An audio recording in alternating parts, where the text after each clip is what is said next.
We have reached pretty much the midway point of the invasion. How? And this whole thing has very much fallen off the rails. Really doesn't feel like there's much of an invasion going on anymore. However, 9/11 has also happened. There's been an almost real-life invasion, I suppose, in a way. And we needed some good news. So Kurt Angle's going to win the title tonight. I like him. He's a babyface now. He feels like America personified. He once won some Olympic gold medals for the United States of A. Yes. Welcome to WrestleTalk Extra, presented to you in wide vision today, because the No Rods Barred crew have taken all of the cameras. Yeah, we didn't think about this. No. But hey, look, it's like a retro. Maybe one time we'll do it from a cupboard with loads of t-shirts behind us. Good shout. We should have done that, actually. We could have put up all the previous t-shirts we've worn for this series. Put up some Nexus t-shirts, put up the WrestleTalk 10 t-shirts. But yeah, we're here to talk about Unforgiven 2001, the post 9/11 pay-per-view, the pay-per-view where Kurt Angle wins the WWF Championship from Stone Cold Steve Austin in the main event.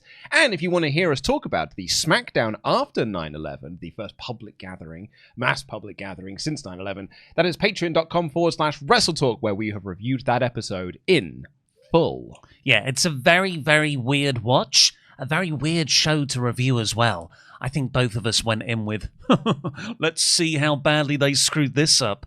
And then you watch it and it's actually like, oh wow, this is quite powerful across the board. It's nice escapism where necessary, like Sean Stasiak and The Rock.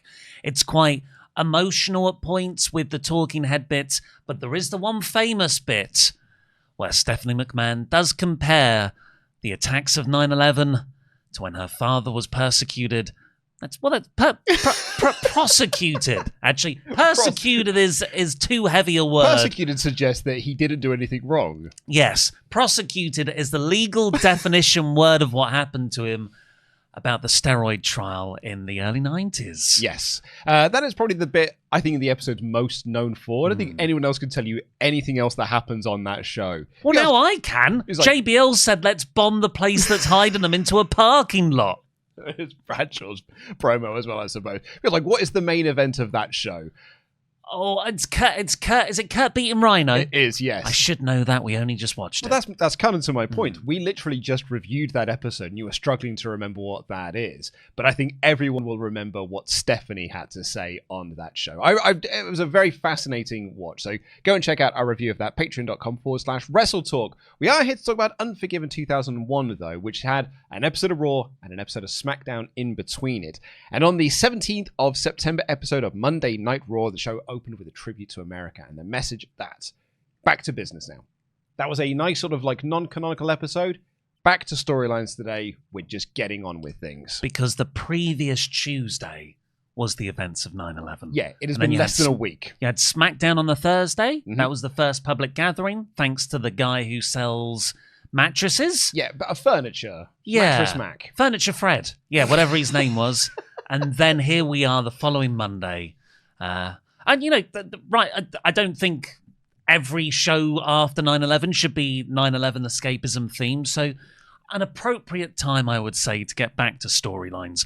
Not that they've got many. Well, I mean, you say that. The Dudleys win the WWF Tag Team Championship from the Brothers of Destruction.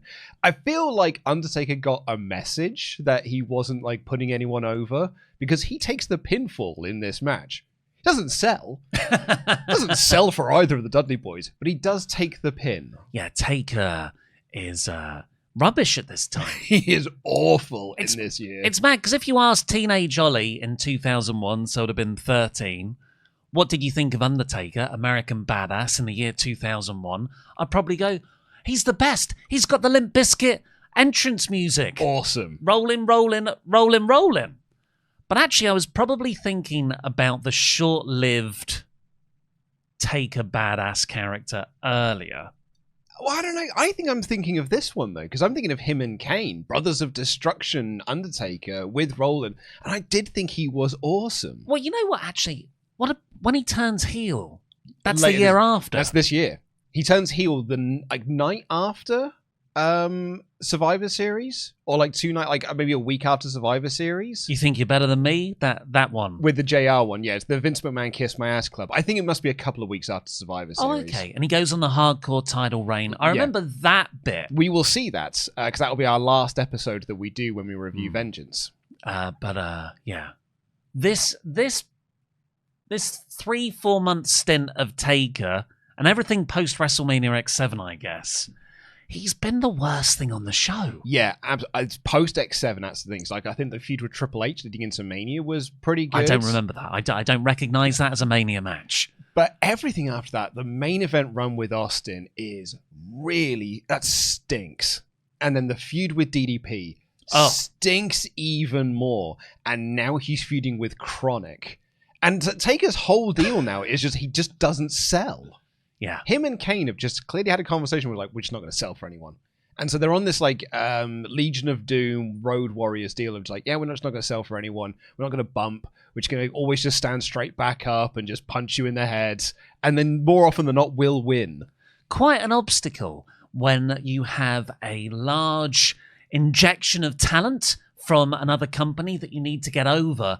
And these two stars do not sell for them. Yeah. I mean, really, it should have been, okay, we won't sell for DDP or Canyon or whoever. But when Chronic come in, when the right team come in, they're going to squash us. Bearing in mind, they're here because of The Undertaker. Like, apparently, like, it was his idea. We should bring in Chronic. We should bring in these big dudes. That's what the Alliance is missing. That's why we can't sell for them. And they're all these, like, little small dudes like Palumbo and O'Hare. We need to bring in some big muscled up statues, which is what he calls them on this show. And we'll sell for them. And then they don't sell for them either. And this will pretty much be it for Chronic. Take just home run after home run of talent searching. You know, that's why these days he's a member of the Legends and Future Greats, the spot talent. Because here, he proved it with Sarah, his wife, and Chronic, yeah. Brian Clark and Brian Adams. And later on, it'll be, what's her name, Tyra May Steele, who just got cut. She just got released. And I guess, more recently. More recently, yeah. And what was the, who else did he bring in? Who was the really tall guy? The bald guy? Oh, Nathan Jones. Nathan Jones. I was going to say more on him in a bit, but more on the promotion he's associated with in a bit. But yeah, the Dudleys win the tag titles via the help of Chronic. And Chronic, who are being managed by Steven Richards. Yeah, which I quite like, because Steven Richards is saying the reason why he's brought Chronic in is because Taker killed the right to censor, so he's angry at Undertaker. Mm-hmm. So I quite like that little bit of continuity. But because Shane controls the WCW belts, he books Taker and Kane versus Chronic for the tag titles at Unforgiven. More on that later. Is that the rules? Shane and Stephanie book the WCW matches? Well, Shane, not Stephanie, because she doesn't own WCW, but Shane controls all the WCW title matches, which is why he's able to book the handicap match with Rock. I see. Whereas William Regal books the WWF titles. Makes sense. What if there's an untitled match?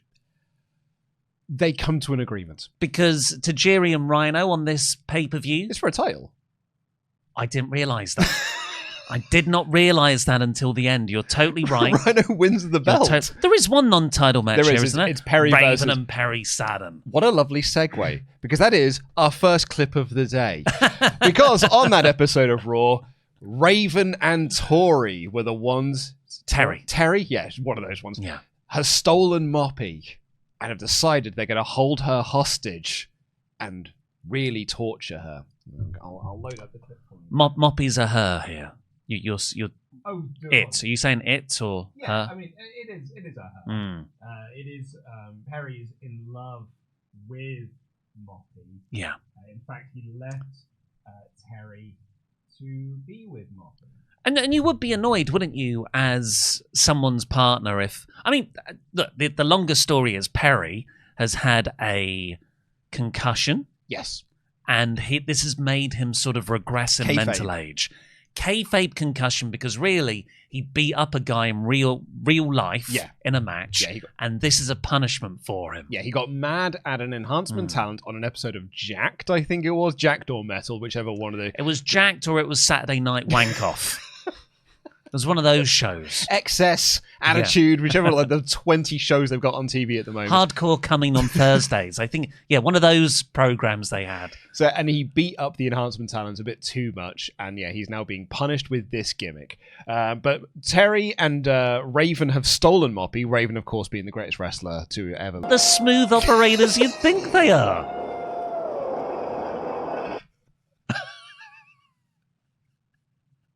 No one did a rehearsal, did they? Do you want another take of that? Nah, I'm pretty sure we got that. They all looked at that wood chipper and thought, that is definitely going to destroy something immediately. There he went. I was like, I've seen Fargo.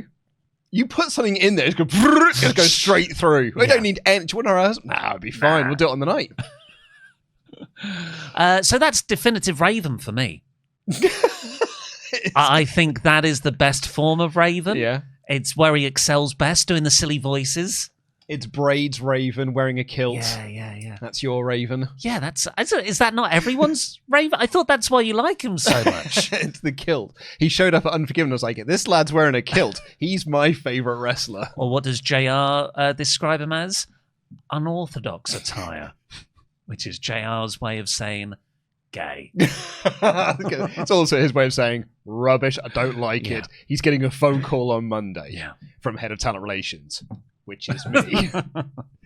Taz takes on Booker and Shane in a handicap match, which is kind of why you get that promo later on Unforgiven where Taz walks in with like, hey, you two should be able to do this. Taz is feeling a little bit bullied within the alliance. Stone Cold took exception to him, so I guess is he trying to... Well, they seem to be telling this story of him like possibly turning babyface out of this, but they never really truly capitalized on it. But he is over in this segment. The crowd are super into him beating up Shane and Booker T because it feels like it's Taz of old. Yeah. And in the main event, it is Stephanie and Test versus The Rock in a handicap match. So Triple H will be sending them an email about variety on shows. There'll be some social media feedback on 2K26. This was a rematch from the previous week's Raw. However, Rock ends up basically being a 4-on-1 handicap match because Shane and Booker T run down to help Stephanie and Test, and Rock loses when he is pinned by Stephanie McMahon. Oh, that is outrageous.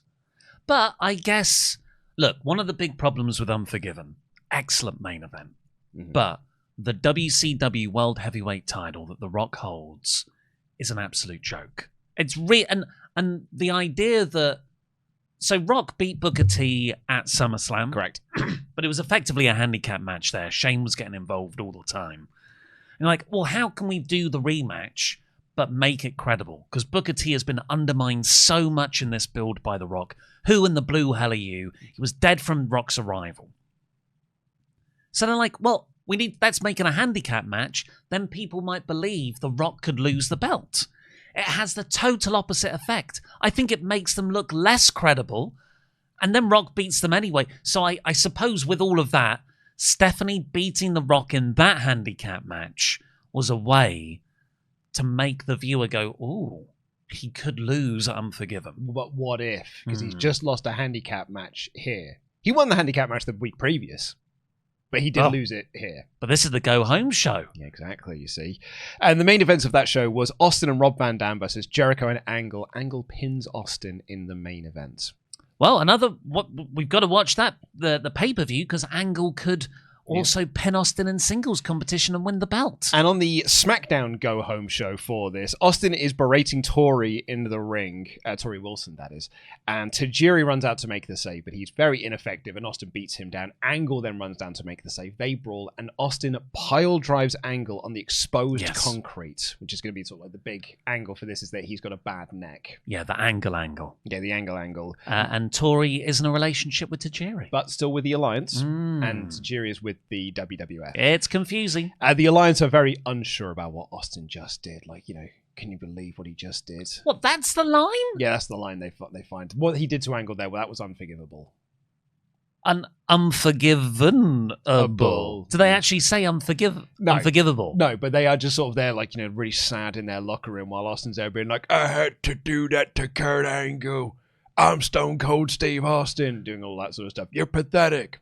But in a serious way. In a comedic way? It's a little bit of both, but like, Tommy Dreamer's sad about it. Chronic have a match, beating Kai and Tai. Oh, good squash match, effective. What was it? Mostly strike based. It really was. It was short, strike based, and the heels won. I don't think I've ever seen Chronic hit a wrestling move. And in the main event, Tajiri faces Austin for the WWF Championship. Austin obviously gets the win. Angle makes his return, cuts that promo, tears off the next race. Because he did a stretcher job off the pile drive. Earlier in the night. And then he comes out for the main event, takes the neck brace off, and is like, I'm going to see you at Unforgiven. Kids these days don't know how to sell. No one ever, takes time off after a major angle anymore. We always used to do it back in the day. Main eventers will always be like, these kids don't know how to work. They don't know how to sell. Undertaker over there, they don't know how to take bumps. They don't know how to tell stories in matches. I'm like, yeah, they clearly don't, do they, Undertaker? Cody Rhodes gets punted on a Saturday night at WrestleMania, and he shows up at Raw 2 days later. Doesn't wrestle, has a black eye, but he showed up. Yeah. Is selling just a forgotten thing in the business these days? We used to do it all the time. Exposed concrete pile driver that everyone goes, that's too far. You've broken a man's neck. An Olympic hero's golden neck. And he's back, an hour later? About probably? An hour and a half later. Fighting. And he's wrestling then. Saving people. Into our news, the Universal deal, which we've been tracking. So what I think would have been really good at the end of SmackDown is for maybe Stone Cold to get backstage and, because everyone was saying that was bad stuff you did earlier. He could go, it's almost like I'm unforgiven. And then Shane would say, "What did you just say?" Say that again. Shane says it's almost like we're the Unforgiven, and Austin goes, "What? What did you say? What did you just say?" Into the news. The Universal deal, which we've been tracking since episode 1 of this podcast series.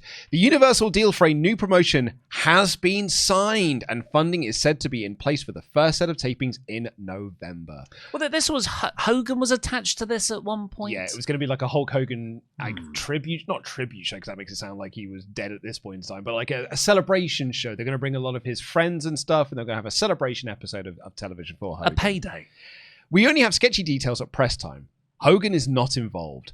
Hogan seems to be more interested in making a deal with the WWF, but likely won't be doing anything until his lawsuit against Time Warner is settled, that being the one from Bash of the Beach 2000. Because his contract had expired. Yes. So Hogan is a free agent right now, but he's suing Time Warner because they called him bald. Well, yeah, because Vince Russo called him bald. Hogan is trying to argue it damaged his career, and if he were to show up wrestling somewhere as a top guy, especially WWF, it would be hard to claim damages and as knee heels. So yeah, that's basically the argument. It's like, well, if I can't make the argument that this has damaged my reputation if I go and be a top star somewhere else. Yeah, that says to me that maybe the lawsuit's a bit bogus. No, I think it could be equated to 9/11. So I think that Vince Russo came after Hogan in the same way that terrorists attacked 9/11, and we should all be thinking this the same way. Anyway. I don't follow. Stephanie McMahon. Oh, right, yes. This was the deal with Hogan that was originally supposed to take place in August, which fell through because Hogan wouldn't do it, possibly because they weren't going to be able to get enough funding to afford to use big-name talent that were Hogan's contemporaries that are on the sidelines. After Hogan pulled out of the deal, Jimmy Hart continued to negotiate, and it appears that he and Brian Knobbs of the Nasty Boys will be running the group, which will also include former WCW employees Janie Engel and Dave Penzer working out of the office that just opened up this week, and Kevin Sullivan helping with the booking.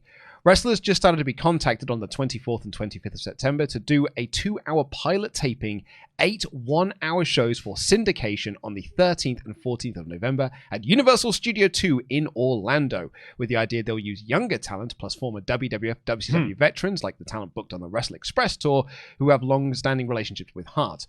They are especially high on Super Crazy, except this to be an old Memphis-style television and wouldn't be surprised if this flies to eventually be used for the WMC TV slot in Memphis, which means Jerry Lawler would be pushed as a headliner provided he's not back in the WWF. So this will become the XWF, the Excitement Wrestling Federation. Excitement spelt with an X, of course. Well, no, it's spelled with an E.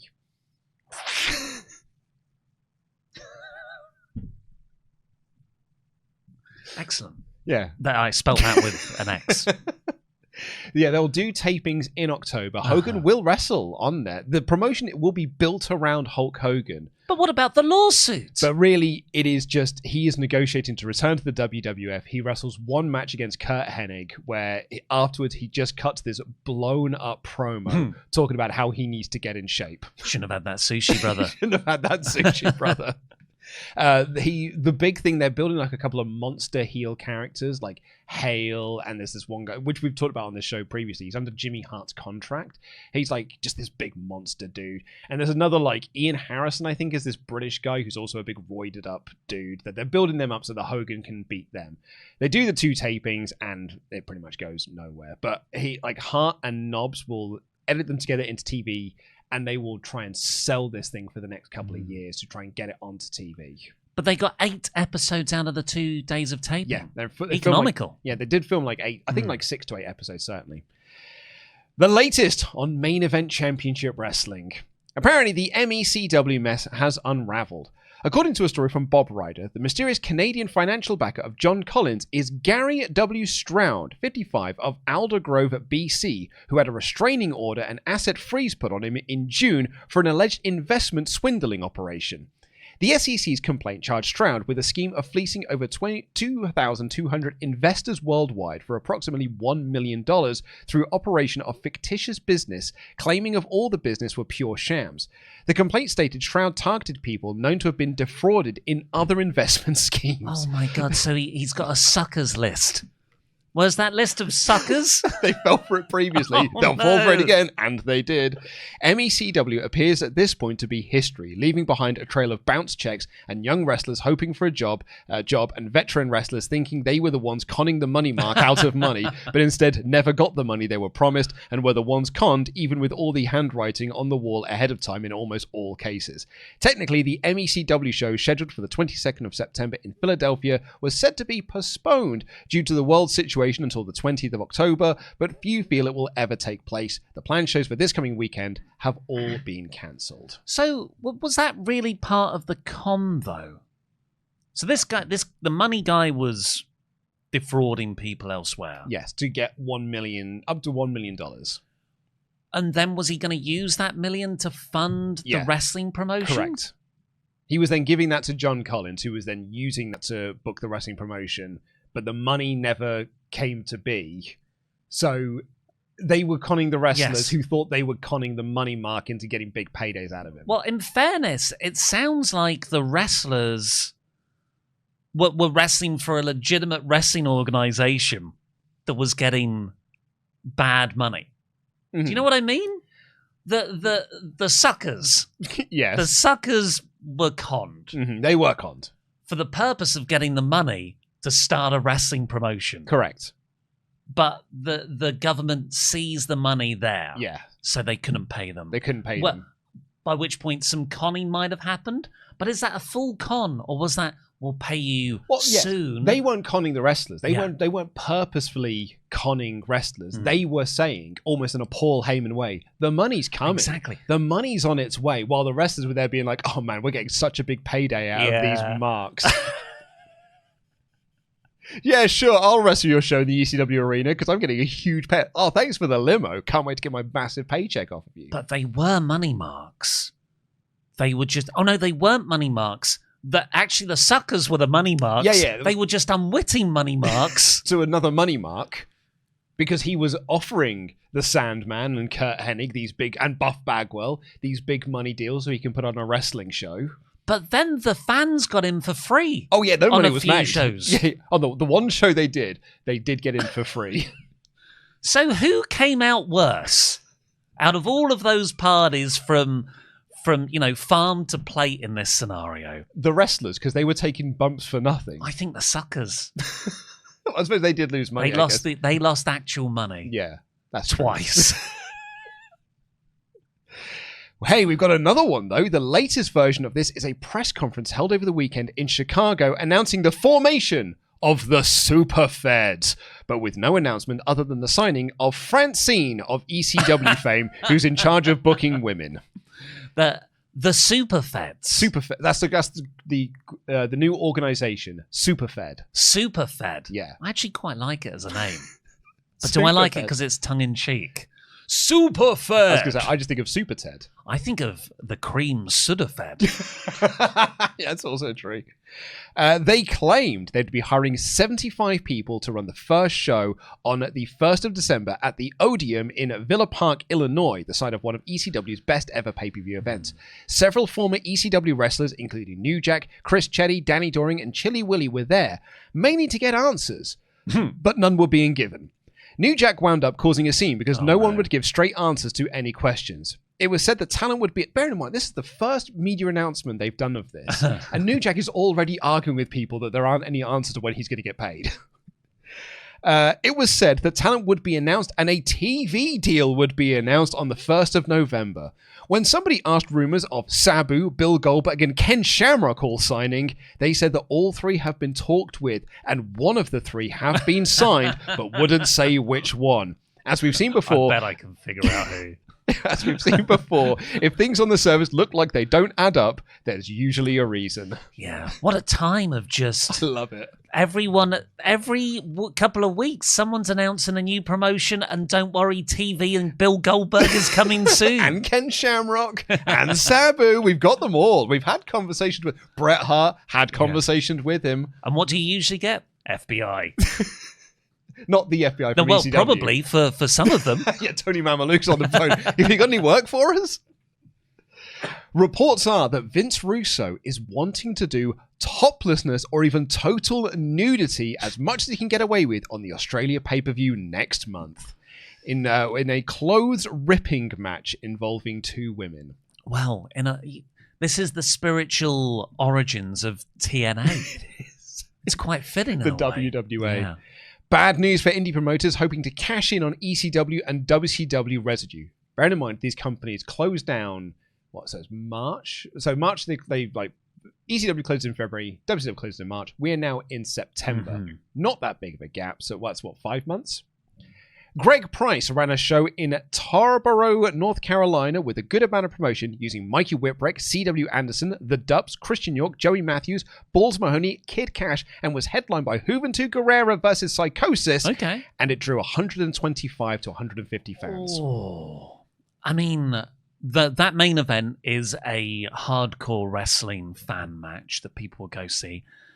Elsewhere, Balls Mahoney, quite over the hill at this point. Mikey Whipwreck is a name, but you know, not one that would sell many tickets. Look, all the big ECW guys are actually, apart from Sabu, are with WWF. And the Sandman. The Sandman, yeah. It's not like WCW where all the biggest stars are not being used. That's true. ECW, Rob Van Dam, Raven, Dudley Boyz, Raven, Dreamer, Taz.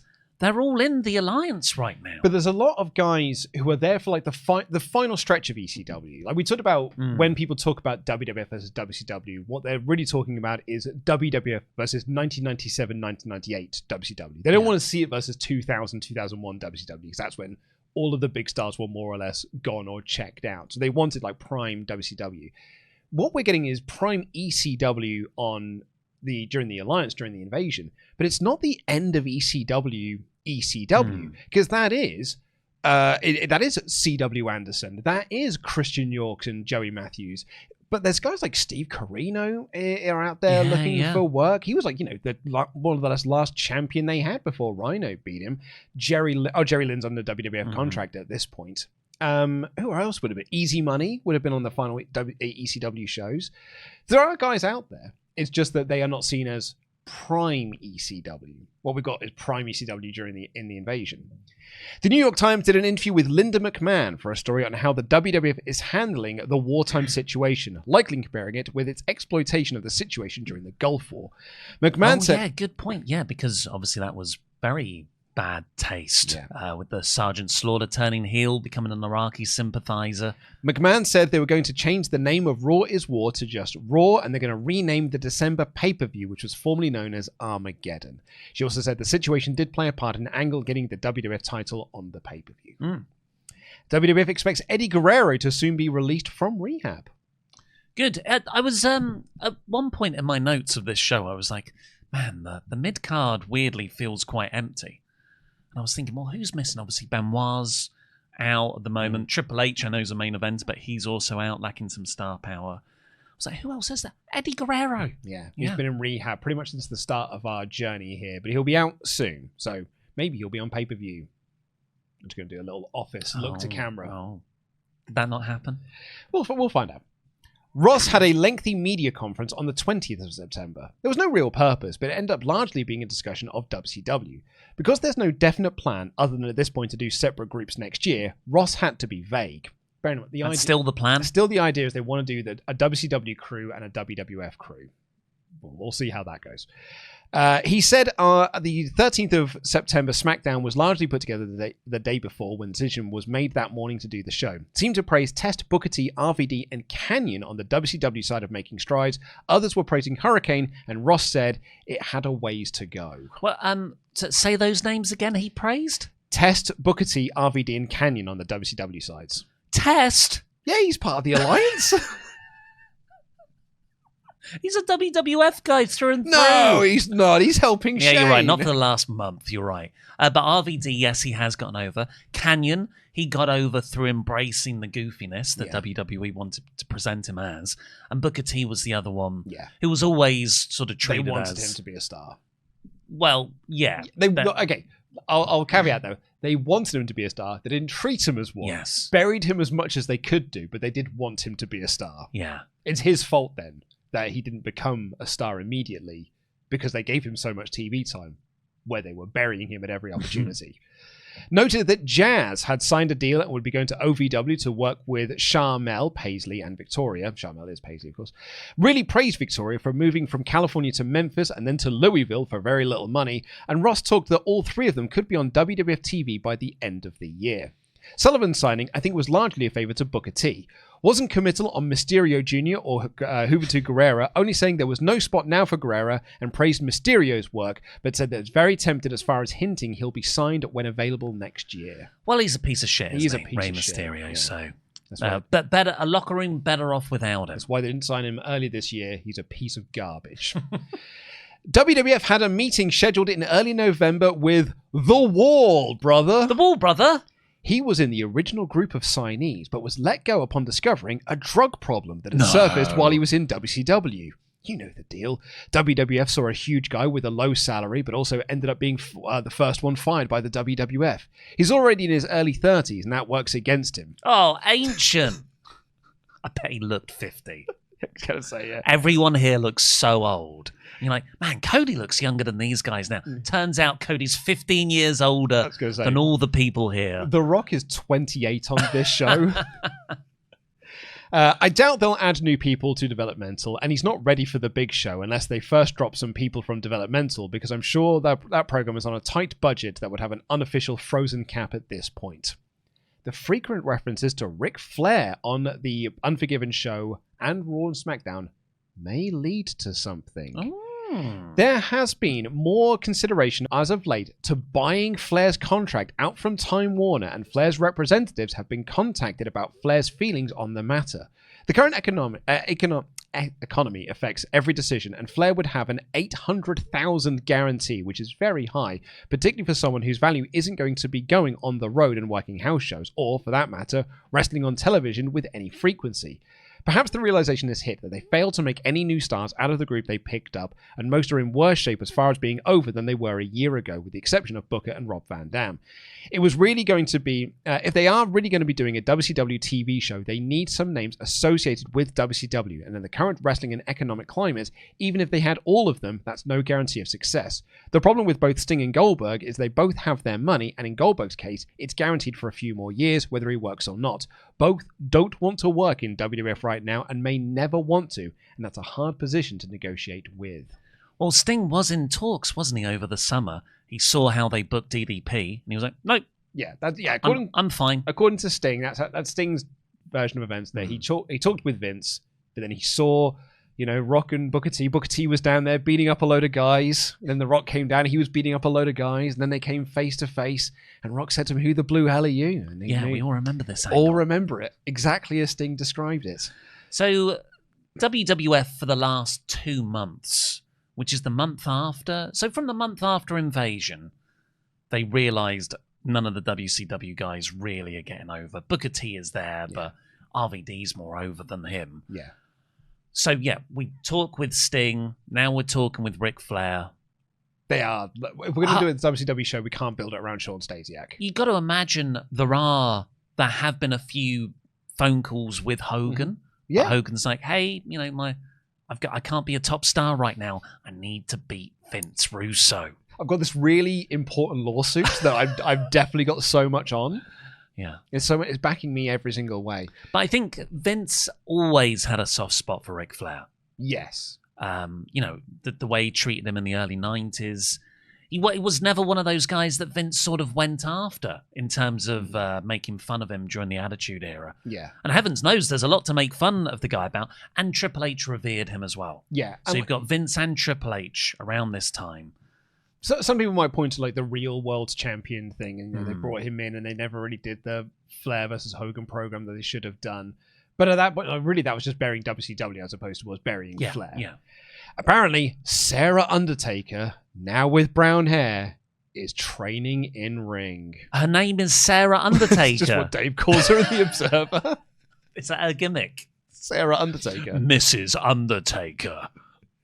What do you want to guess was the thumbs up, thumbs down ratio for this show, according to the readers of the Wrestling Observer newsletter in 2001? Great main event.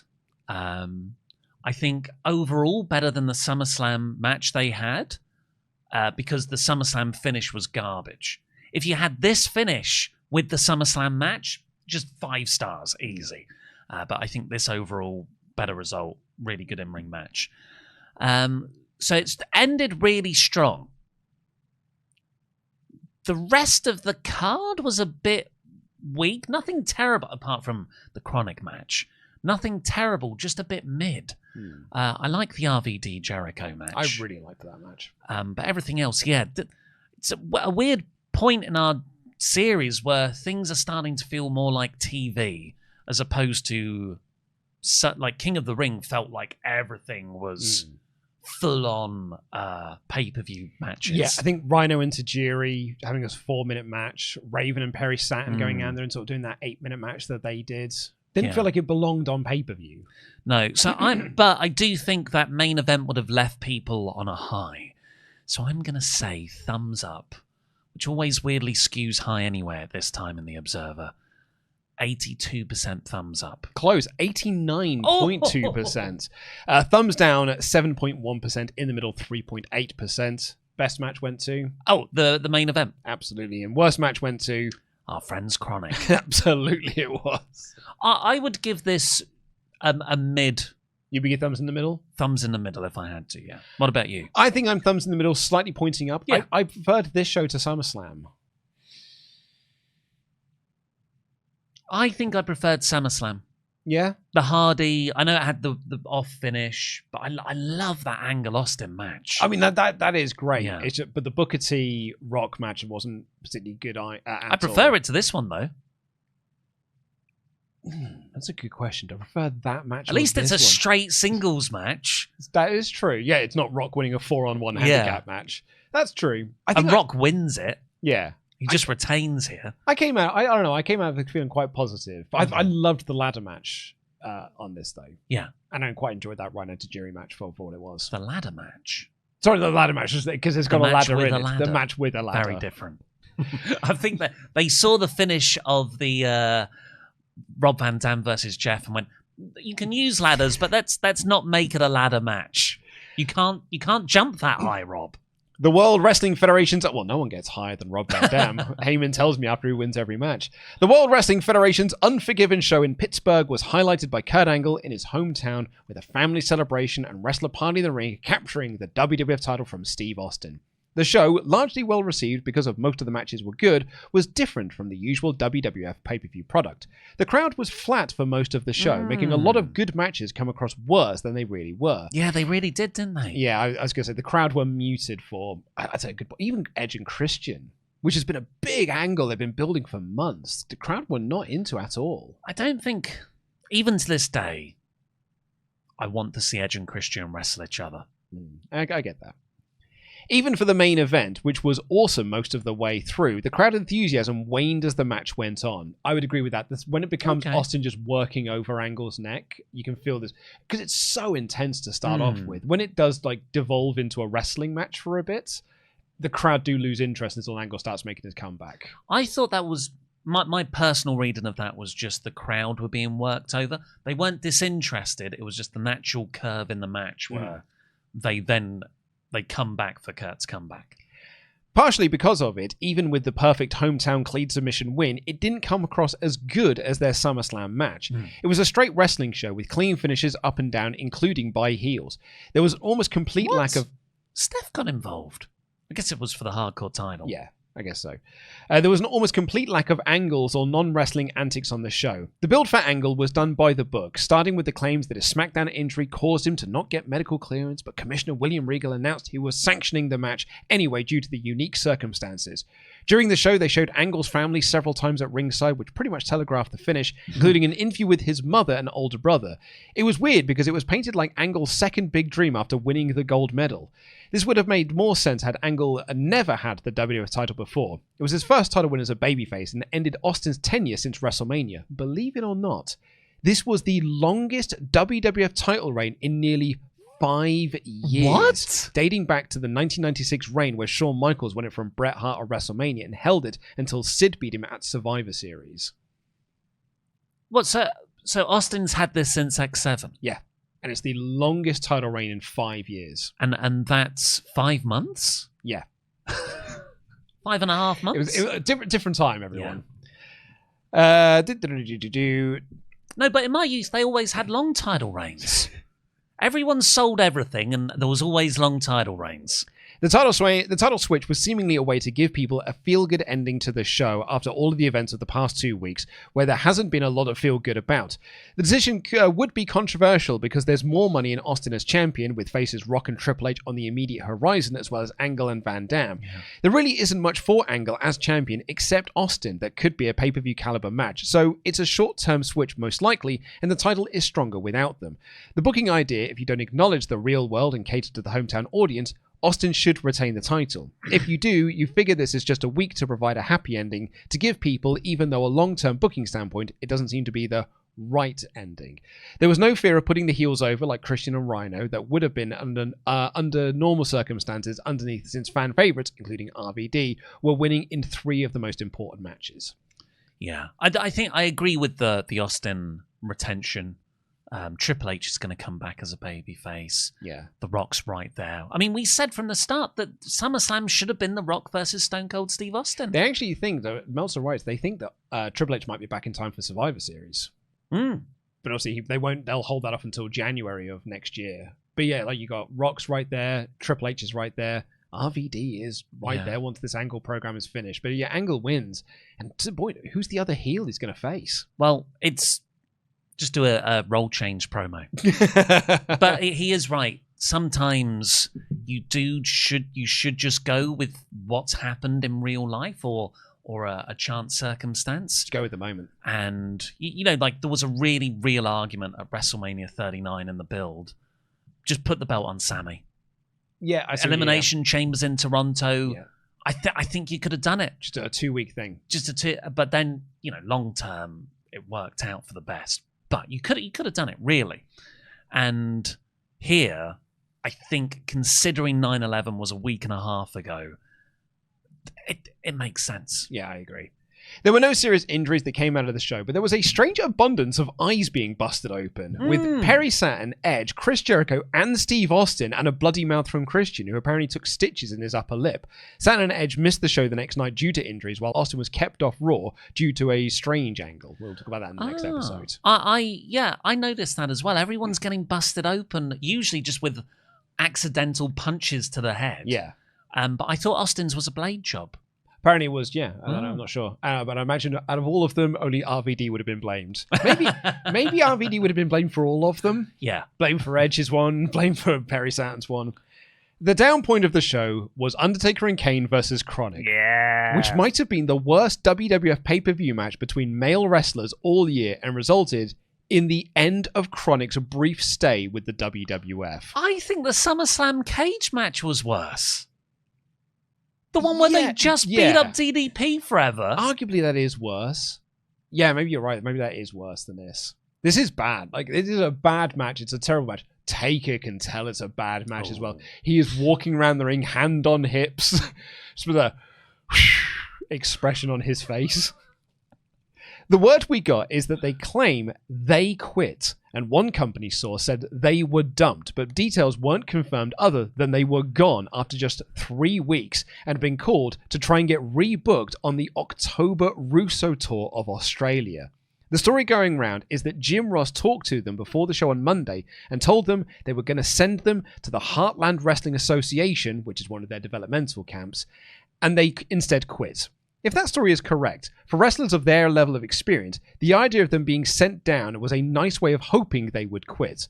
What was also strange is that even though Chronic shouldn't have been within the company, brought in as a favour since Bryan Adams and Undertaker are friends, if they were being brought in, why were they given a manager and an attempt at a big angle if they were going to be literally beaten like a drum on the finish and immediately take whatever luster they could possibly be?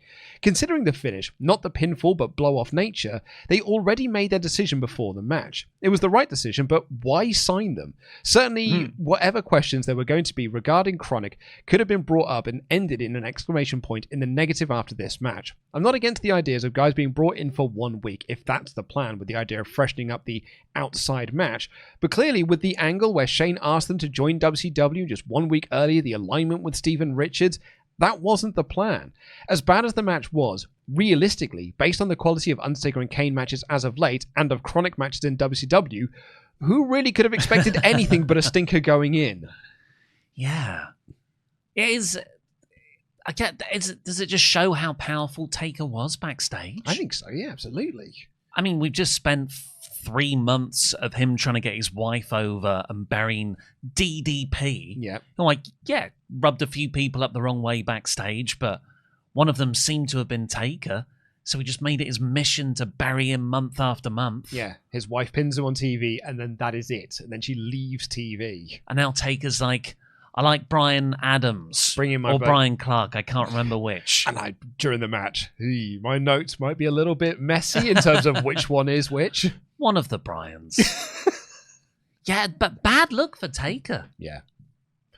In a surprise, this is from Brian Alvarez. In a surprise, despite the fact that two sides didn't come to an agreement, the pay-per-view ended up airing on DirecTV after all. Do you remember during SummerSlam, Jim Ross was saying, like, if you're on DirecTV, you can't get Unforgiven next month. It's not going to be on there. WWF, which announced to the fans during the SummerSlam show they were watching the final pay-per-view ever on DirecTV, issued a press release on September 20th, which read in part, World Wrestling Federation Entertainment said today that Unforgiven, its pay-per-view event on Sunday, September 23rd, will be available on DirecTV. We are continuing our negotiations with DirecTV, and at this time, both parties believe it's appropriate and it's in the best interest for their mutual viewers to offer the Unforgiven pay-per-view on DirecTV, said Stuart Snyder, president and COO of WWFE. To make a long story short, both sides weren't in a good mood to give up a few $1 million each, so they came to this temporary agreement. But Ollie, before we get into the show, it's time to play your favourite game. What is the number one movie at the box office on the week of this pay-per-view here in this fair United Kingdom? And it's changed since the number one that we did the week of September 11th. Oh, you can tell that I'm using your old iPad as well because I've not got any of my tabs open. Right, bear with me. You fill for time. Okay, so 2001, what's happening? Ollie's going to the cinema a lot. I think Harry Potter gets released, but that's a way off, a couple of months off. Matrix would have been released in 99. So Reloaded doesn't come out until 02, I think, 03. Let me just double check the date of this pay-per-view so I can get you the right... I think it's 23rd of September. I think it's, yeah, we just talked about that, didn't we? 23rd of September. Yes, so I've got this right. Absolutely. So to give you a bit of a recap of where we were previously, obviously, quite famously, Jurassic Park 3. That was replaced with Cats and Dogs. Yep. Which was then replaced with, thanks to the WWF's promotion, Planet of the Apes, which was then replaced with A Knight's Tale, then Moulin Rouge, which was then replaced with Artificial Intelligence, AI. Wow, the Steven Spielberg directed movie of Stanley Kubrick's unfinished script. Yeah, which brings us to this number one here. So AI was only on top for a week or two? 2 weeks. I remember going to see that and I was so excited because I was obsessed with Kubrick as a kid and loved Spielberg, of course. I was like, it's about artificial intelligence and robots. Come on, let's go. Matrix. And I found it so boring. I've been really tempted to rewatch it recently. People say it's a masterpiece, like one of those sort of overlooked masterpieces.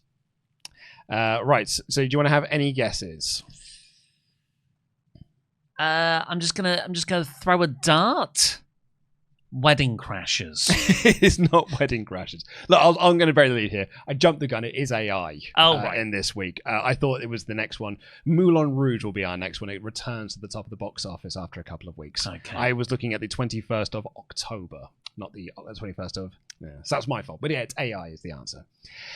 The song, however, we have got... I'm going to double check this now. Yeah, 22nd of September, we have a new number one at the top of the charts. To give you a preview of where we were, we had Eternal Flame by Atomic Kitten, 21 Seconds by So Solid Crew, Let's Dance by Five, Too Close by Blue, and then Mambo Number 5 by Bob the Builder. Oh. Not Lou Vega? Was it Lou Bega? Yeah, that was the cover of Bob the Builder one. Yeah. Oh, I hated this. So, we have a new number one. I do know this song. This song is I would consider this a massive song of the year, but it is only number one for 1 week. Huh. So you really like it. Is it a metal song? Really likes a strong word, but I've got a lot of nostalgic love for it because it felt like it was everywhere. Flatbeat by Dr. Wazoo. No. It was everywhere. Yeah. Only number one for a week? For 1 week. And the genre is? I'll read you the... Wikipedia description. We've had a lot of boy bands in the build-up to this. Doesn't actually say, but it's a dance song.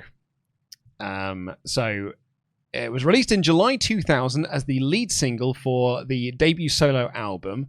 This version reached number one in the United Kingdom, Ireland, and Australia. In 2002, it was re-released and became the unofficial song for the 2002 FIFA World Cup. A little less conversation, a little more action, please. No. For the 2002 World Cup? Yeah. Well, that's probably why we knew it so much. Maybe that's why I think it was everywhere. That was in, was it in Japan or Brazil or somewhere? Why don't I think it is? You're right, I think it was Japan. I remember having to get up. And Korea and Japan. Yeah, we would watch England games before school in the school assembly hall. Yeah, so everyone got there at 7 a.m. It was like a box park for teenage boys.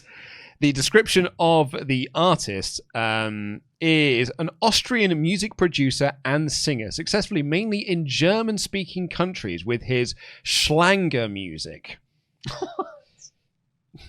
2002. It's a cover of a song as well. It's a cover of a song, cover of the Bruce Channel song. And it's Schlanger music. It's not Ant and Dec were on the ball. Schlanger is a style of European popular music, generally defined by its catchy instrumental accompaniment to a vocal piece of pop music with simple, easygoing, and often sentimental lyrics.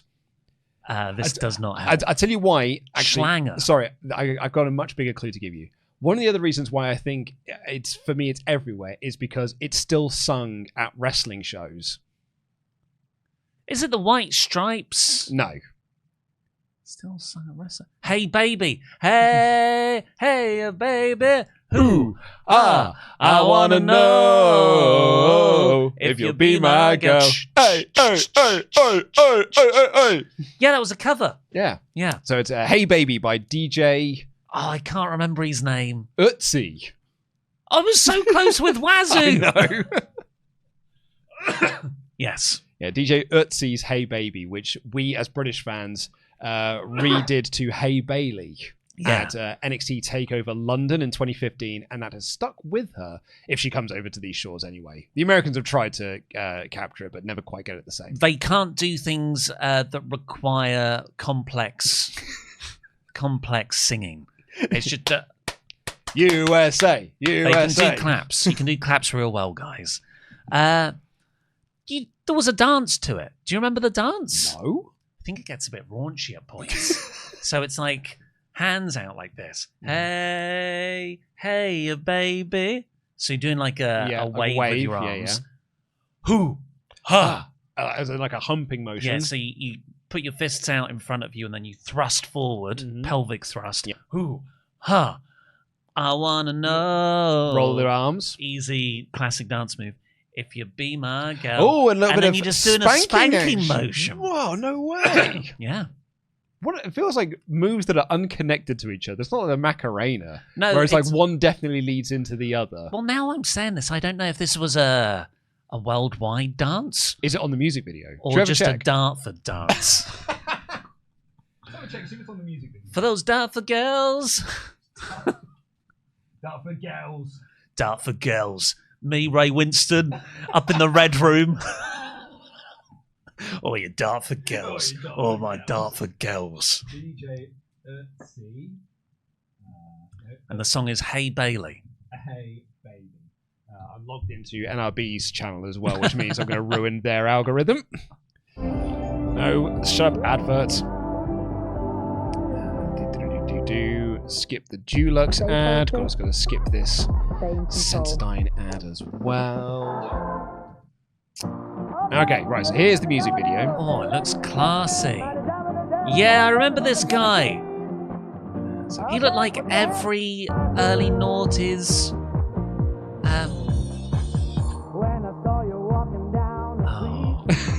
It's quite Venga Boys, actually. Oh, Venga Boys on a budget. Very European. Let's have a look. But they're in a black cab. Is the whole thing shot in the black cab? Does have a real like. A lot of reality TV at this point was also shot like this. Yes. Well, it was this was sort of a trendy style because mini DV cameras were a thing, so you could get these sorts of bad. Doesn't appear shots. to be any dance in the music video. Is that meant to be something? Oh yeah, just crazy guys kept getting into that. So this is a music video that I bet someone at the label shot themselves. That they got the DJ guy to do some green screening from Germany, or maybe there was some footage from a different music video, and they've just cut that onto the mirrors of the cab. Because he's not in the video at all otherwise. Not particularly. Right, here's a video from Carrefour, my favourite brand of European supermarkets. This looks like they could be about to dance. That's what I was thinking. Oh, is it?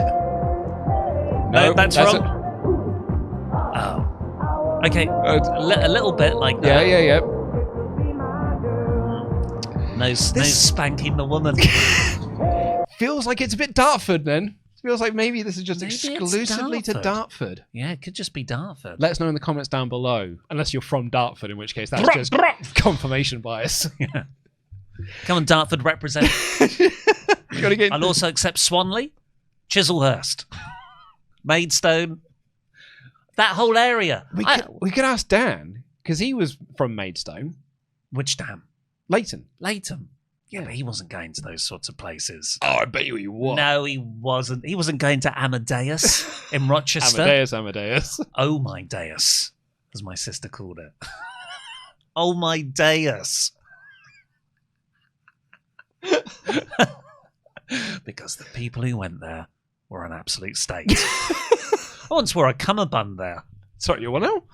You know cummerbuns? Cummerbuns? No, it wasn't a cummerbund. It was a cravat. Oh, wow, you wore a cravat. Yeah, I went through a cravat stage at uni. It was. You did study French cinema. It was didn't you? going back home, for like an Easter holiday or something. Want to go to Amadeus? I hate Amadeus. It's the only place open. Okay, let's go.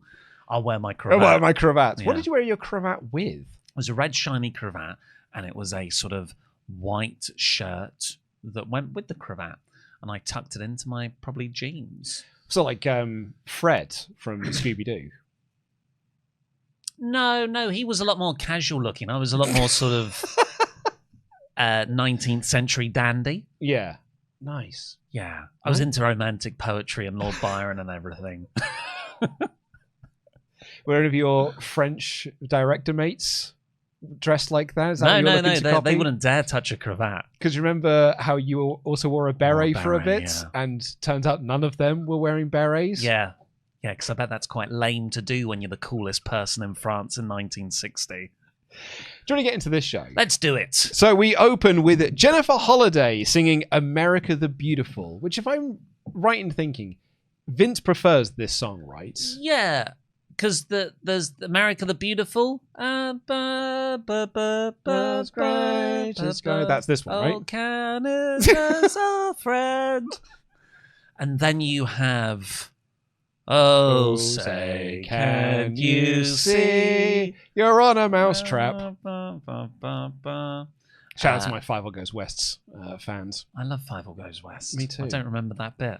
That's because they're all on a mousetrap at the end, and that's how they alert them that they're on a mousetrap. Like, oh, say, can't you see? You're on a mousetrap. This, of course, it's a week and a half after 9/11. Very emotive and powerful to sing this song. Jennifer Holliday, found out she's a Tony Award-winning actress from Dreamgirls in the 80s. However, it does sound like a cruise ship. It's jazzier than I was expecting it to be. Yeah, it sounds like someone very old is on the organ doing the piano accompaniment. But the crowd are into it.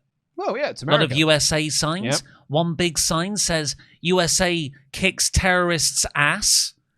Not grammatically correct. And there's a montage of American things on the trot. Grain, planes. Martin Luther King. And then at the end, Holiday, like she's speaking in tongues, just gets overcome with the spirit of America. She's, they all do the riff, don't they? Yeah. The trills. And then she just starts going, America! I love America! USA! I get, it was charged. It was a charged emotional time. It sounds like Trey Parker doing a voice in Team America. America! It looks like he's saying, kiss me, kiss me. And there were some guys with their tops off and USA painted on their chests. Patriotism was a big thing. The intro video, I say video, for this pay-per-view, I've written here, it's like watching SmackDown on Sky 1 on a Saturday morning where someone's using too many chair shots. Lots of still images. It's just all still images. Still images and commentary. I quite liked it, though, because it wasn't just that. They would then go into... that they would then play the video for a bit. So it was heavily stylized. But yeah, it focuses in on the main things of the show, which is Angle versus Austin and Rock versus Booker T. It's not as good as the Drowning Pool and video. Shane. Oh, no, that was great, though. What is great, though, and I think the thing that this pay-per-view is probably most known for outside of Angle winning is the three-headed Austin. I'll get the video for you. The three-headed Austin that was the poster and the moving graphic for it. It's terrifying. It's 5 minutes 54 in, if you're looking for it. Yeah, let me go back a little bit. Yeah. Do people like this? Well, I don't know if people like it. It's just it's known for it. And now, WWF Unforgiven. What? Each one of them is coming up.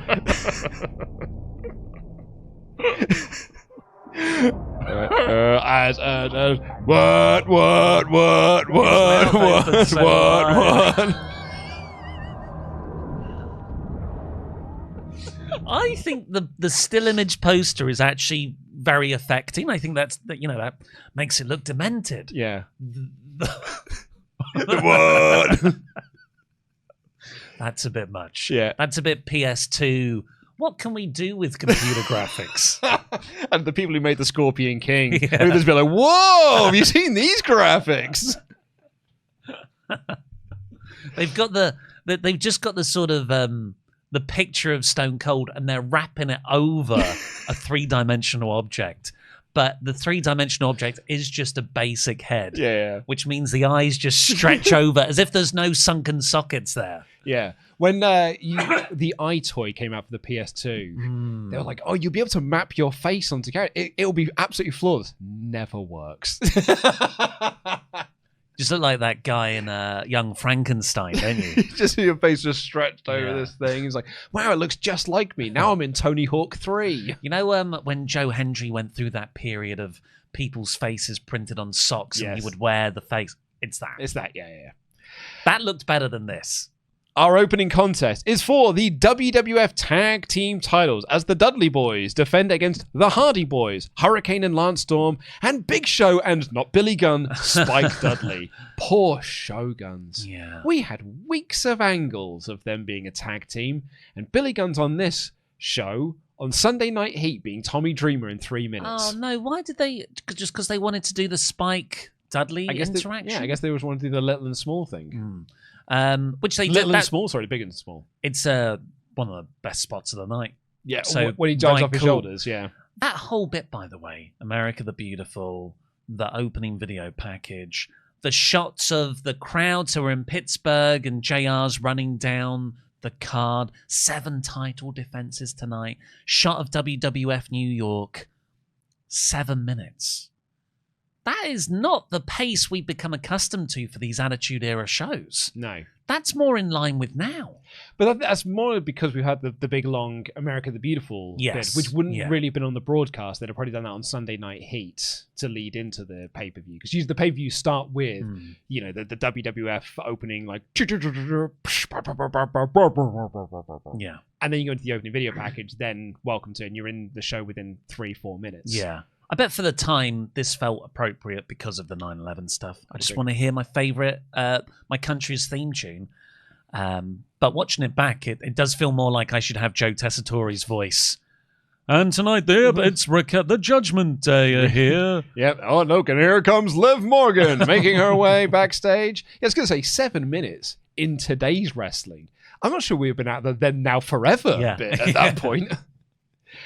This is the elimination rules. Show gets the first hot tag, and they work with the Hardys. Like the Hardys both do dives, and then Spike gets up on top of Big Show's shoulders, and he dives to the outside, which is really good.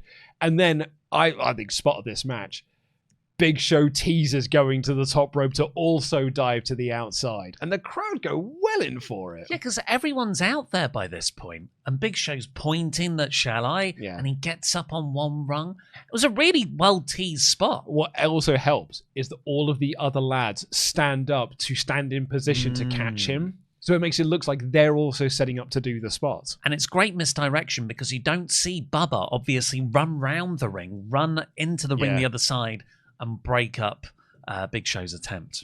The Hurricane tries to chokeslam Big Show, but he throws him away, chokeslams Lance Storm, and he eliminates them from this match. Quite unceremoniously, yeah. Yeah. And then, I thought Hurricane was doing well. He seemed quite over the European to the champion. crowd. Yeah.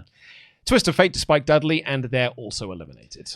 Yeah, so it was just a lot of admin to get to the Hardys versus Dudleys. Which is funny, because I think, me looking back on it now, I'm like, wow, it's the Dudleys and the Hardys. I'm nostalgic for it. But I would imagine if you're there at this point in time watching it in context, you have been watching these lads feud now for like 18 months. I think, even actually watching it like through the run that we've been doing, I'm like, all right, I've had enough of the Dudleys and the Hardys. I could actually do with some new, fresh feuds going on. Yeah, or break them up into singles pushes. Like Jeff is so over. Bubba never gets that singles push. Whoa. I mean, well, even 10 years later. Yeah, I was going to say, even next year when they do the brand split, they just put him and Spike together.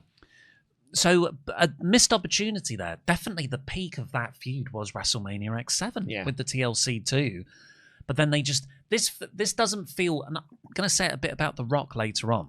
This doesn't feel like Attitude Era prime acts. Yeah. This feels like people who are now at the tail end of their gimmicks. I completely agree. These Attitude Era gimmicks are running on gas now. Yeah, we talked about the Jimmy Hart show that's going to be done at Universal. We might actually watch those shows because we've got them, so we might do those as bonus episodes.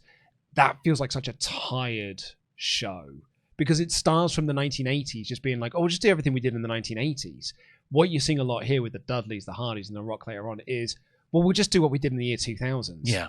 But time has moved on so much since the year 2000. Like, even though it's only been a year, it feels like this company has moved on so much since then. Which is why I think Austin and Angle stands out so much. Yeah. Because they're different.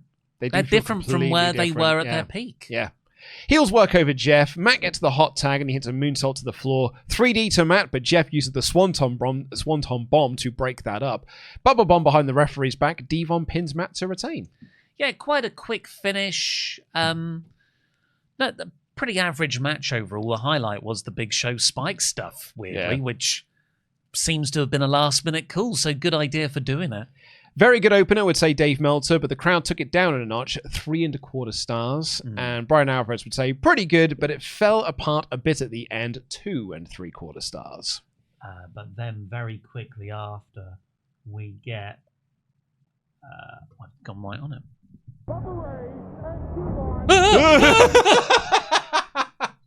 Whoa. The nightmare carousel of Austin heads. Just one more time at that. Oh, I've gone the wrong way. Hold on. Have I gone the wrong way again? Where am I? You want 42, 24, 42. 24. It's so quick. I don't like it. RVD is walking backstage, and Stephanie walks up to offer her services to be in his corner for the Jericho match because she hates Chris Jericho. She wants to absolutely beat him up. And RVD, they are bad writing for RVD at the moment. He's like, no, that's okay. Hey, do you know what I do need? I need a locker room that's big enough to fit my ego in. Yeah, RVD shouldn't be cutting promos. Do you think RVD Certainly not this promo. Yeah, should he not be cutting promos at all? Or should he just have better material written for him? It's better material because it's not like you go back and watch those ECW shows and be like, man, what a terrible promo he is. Yeah. No, you watch those ECW shows like, he's awesome. Yeah. He's a great promo. He's an awesome wrestler. He's the complete package. He's the whole effing show. He goes to this company and they just give him garbage to work with. And he comes across like the biggest dork. Yeah, it's amazing he is so over as a babyface, given how he is written backstage. It's wrestling. Yeah. He's getting over with his wrestling. But what's his gimmick, man? He's cool. No, his gimmick is, I've got an ego. Yeah. Is that a gimmick? I work for the narcissist. Stephanie here, yeah, really... Look, I don't think... Well, later on, she does kind of allude to the sexual favour stuff again, so it's definitely an undertone here. Hey, let me help you, RVD. I will also sleep with you. Oh, Jericho. Like, that's the subtext here. I don't think it's connecting with the audience, because the audience aren't reacting to it in the way where Stephanie's a Ho stuff would get reactions a couple of months previously. That's post 9/11. Do you think that's it? I think it could be. I think everyone's because this was getting over not that long ago. Maybe that's why the crowd are a bit off at points. Yeah. Because 9/11 was a week and a half ago. I think that's why the crowd are quiet for a lot of the night, is because we are still we're in a transitional period, like for America as a country. With the Stephanie stuff as well, like I didn't have this in the Observer notes, but Shane was on Opie and Anthony, where they were again mostly talking about Jerry Lawler because they're trying to get Jerry Lawler his jobs back. And Shane says that Stephanie gives you two great big reasons to watch SmackDowns on UPN. I guess it's her tits. Yeah. Oh man, like anyone else can say that apart from Shane, Vince, and Linda. Why? And it always seems to be Shane and Vince that are doing it. What? Say that again. Hit two great reasons. Yeah, or two big reasons. Two big reasons to watch. But not SmackDown. great. He didn't say great. No, I just put that in my own head. Still, I would not describe my family members' boobs as big. Even if that's quite an objective way, actually, when you think about it. Yeah, it's just an You're adjective. not saying they're tasty or they're... juicy. You're just saying she's got big boobs, which is a factual adjective, because Stephanie has had boob jobs recently. Yes. And you can see them if you put the TV on. If you turn your TV on, factually, you will see them. Actually, you know what? Now we've said that, I think it's totally fine to say that about his sister's boobs. He's in promo mode. He's promoting the show. Michael Cole interviews Kurt Angle's family at ringside, and Cole points out that Angle re-injured his neck on SmackDown and technically isn't medically cleared, but William Regal has said that it can be done. Yeah, so this is the positioning of Michael Cole for this interview with Kurt Angle's family. He's practically straddling her knee. Do you know, I think nowadays when Byron Saxton does it, they've either got everyone standing up or he's on the other side of the barricade. That's the best way to do this. Yeah. He's on the other side of the barricade and they're all standing up and he's interviewing them. Rather than wedged in there. Sorry, excuse me. I just need to get past. Sorry, I just need to get here for a second. I just thought that was quite funny. Up next, Raven takes on Perry Saturn, and we get video clips from Raw and SmackDown where they destroyed Moppy. The most interesting thing about this match for me, other than obviously it's match of the night, is that JR and Heyman talk about Nitro. Oh, do they? They talk about how they used to be in the flock together, and Perry Saturn is the downfall of the flock. Yeah. JR even says these two are former WCW Tag Team Champions in the summer of 1999. And they'd be like, they were. And then I'm like, and Perry Saturn was the reason why the flock fell apart. And then Heyman's like, and Perry Saturn's the reason why the flock fell apart. And then he says to JR, I was like, I have to fill you in because I know you weren't watching Nitro. I was like, yeah, they're back referencing WCW stuff. That is cool. Well, Heyman does always go out of his way to put over his ECW ECW guys. stuff, but not any WCW stuff. I don't think he even knows that they owned them. Crowd are not into this match. No. Perry Saturn's character has been over. Is he over in the 9/11 world, post 9/11 world? Maybe not. Or is another one of them? Is it do people want that kind of immature, goofy comedy right now? Or do they want something more cathartic and American hero stuff? Yeah. Or is it just Raven not being good enough? No, it's not that one. I don't think it's that. I do think the two work hard, though. I think that they do actually try. This is way better than Raven versus Regal at Invasion. And Saturn wins with the moss-covered three-handled family Gradanza. Say that again, sorry. I'm going to read from my notes. The moss-covered three-handled family Gradanza.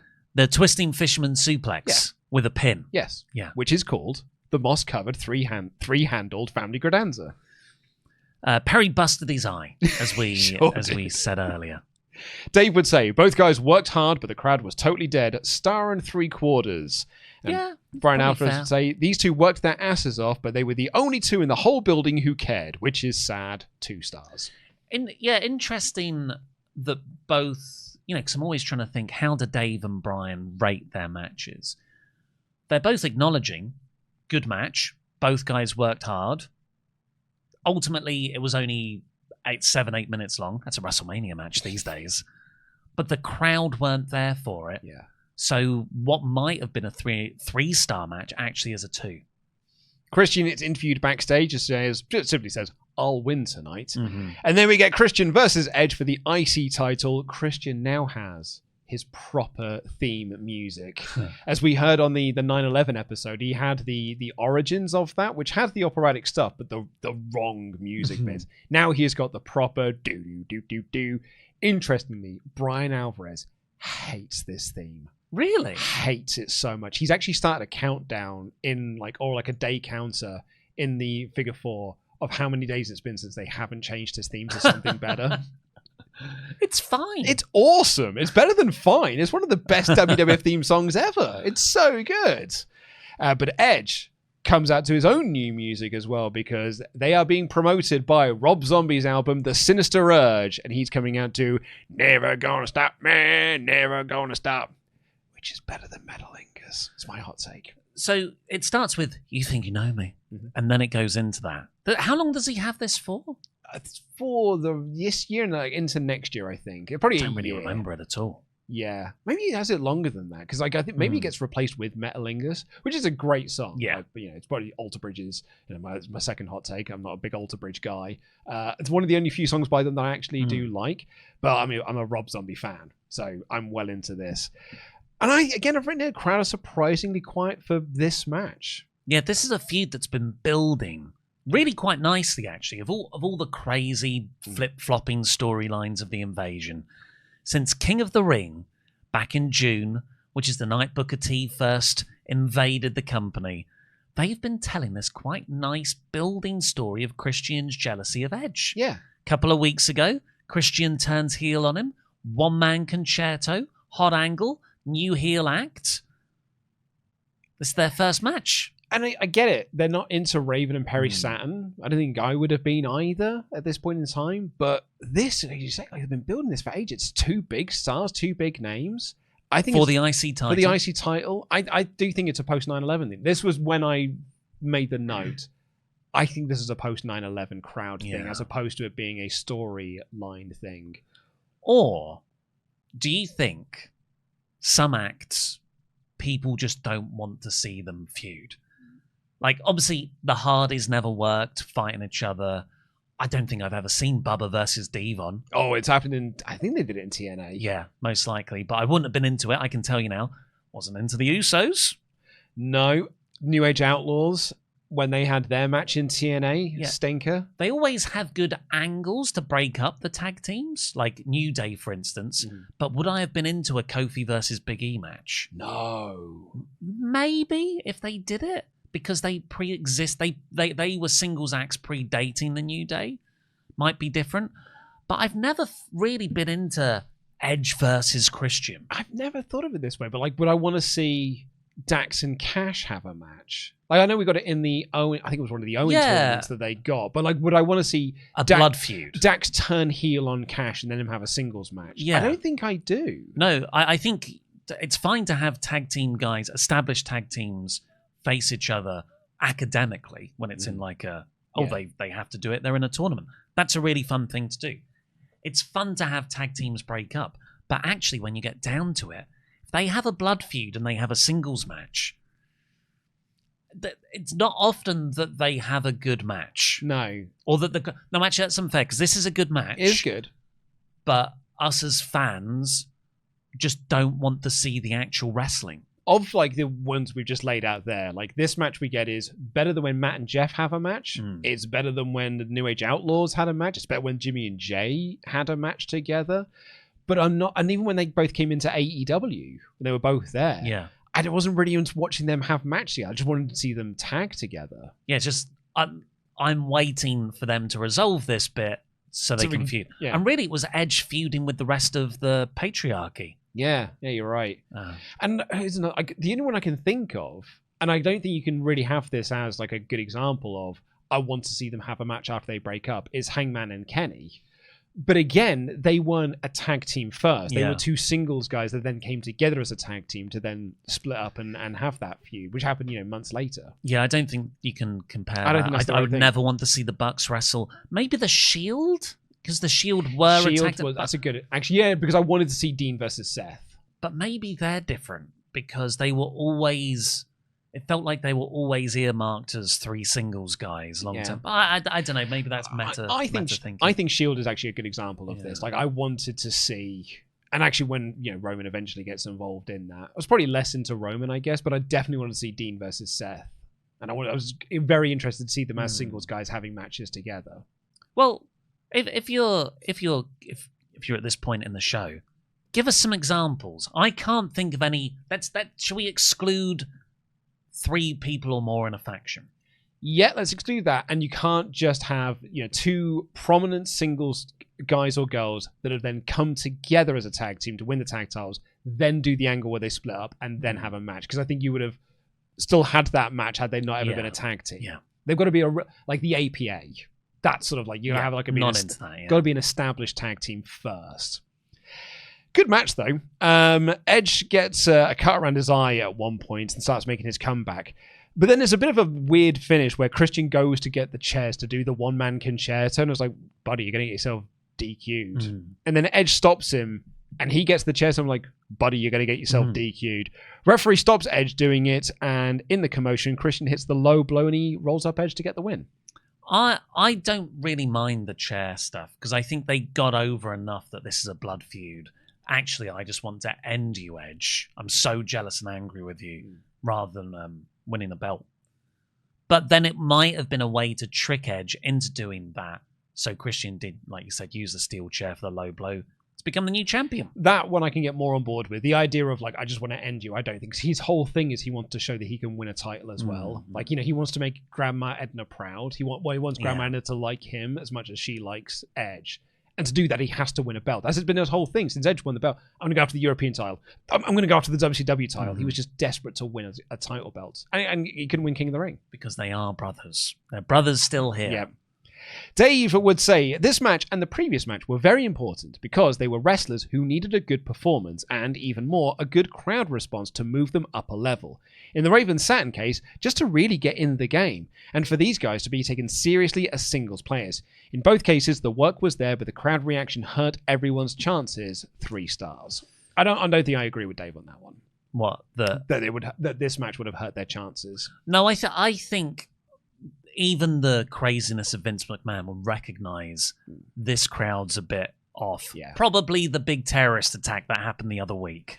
Brian Alvarez would say, good match aside from the lack of heat. Crowd reactions were really hurting the show at this point. 3 stars. Christian also was busted open here. When he was celebrating walking off, he had blood streaming down his nose. Coming up next for the WCW Tag Team Championships, it's the Brothers of Destruction defending against Chronic. Yeah. This doesn't feel like an invasion, does it? So, what about a match has been up to this point that would make you feel like it's an invasion? Well, the opening 4-way had Lance Storm and Hurricane Helms on. And everyone else was previously WWF. Then Raven Perry Saturn. They were already WWF, but now... No, Perry Saturn never joined the Alliance. No, Heyman tried to. Yeah, he's on Team WWF. Edge versus Christian. 2 WWF guys through and through.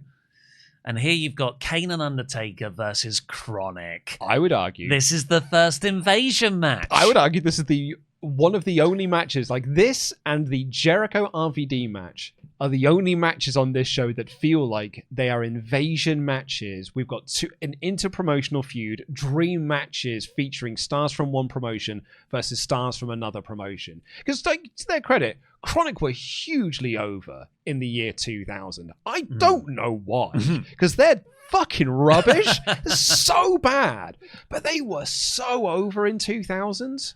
I'd probably add Rock and Booker T. But we'd already done it. Yeah, we'd already done it. Also, and with the Shane involvement as well. It doesn't feel like it is for the WCW Championship, I guess. Coach interviews Brothers Destruction backstage, where Taker calls Chronic these muscled up statues that have been brought in by Steven Richards. Yeah, and Taker, we get the video package, right? And it recaps everything that happens in the feud. And then Coachman interviews Kane and Taker right after. And Taker cuts a promo that just recaps the feud. He's like, yeah, the Dudley Boys made us lose the tag team titles, but I just saw it. Steven Richards brought this in because apparently we broke up the right to censor. Who cares about that? Taker, you're not very good at the moment. It's so weird to say that. Yeah. I wonder if he knows they're about to have a bad match. Because, I mean, look, it's every Taker and Kane match we've done so far, only with less good workers in the opposing corner. Kane hilariously at one point just stops selling Brian Clark's offense. Like, Brian Clark is working him over. Kane just stops. He just stops selling for him and goes and tags Taker. I thought so. Brian Clark is the one who's not in the ring right now, right? On the screen, yes. Also, Brian. Is that Clark or... I think that might be Adams. Clark's on the outside. Okay, so the other one, Brian Clark, He walks around this match like he's rehearsing it. As in, like, I won't do the bumps yet. I'll do it on the night. But he's not selling anything. He's just buff. And now you've told me that they've effectively quit by this point.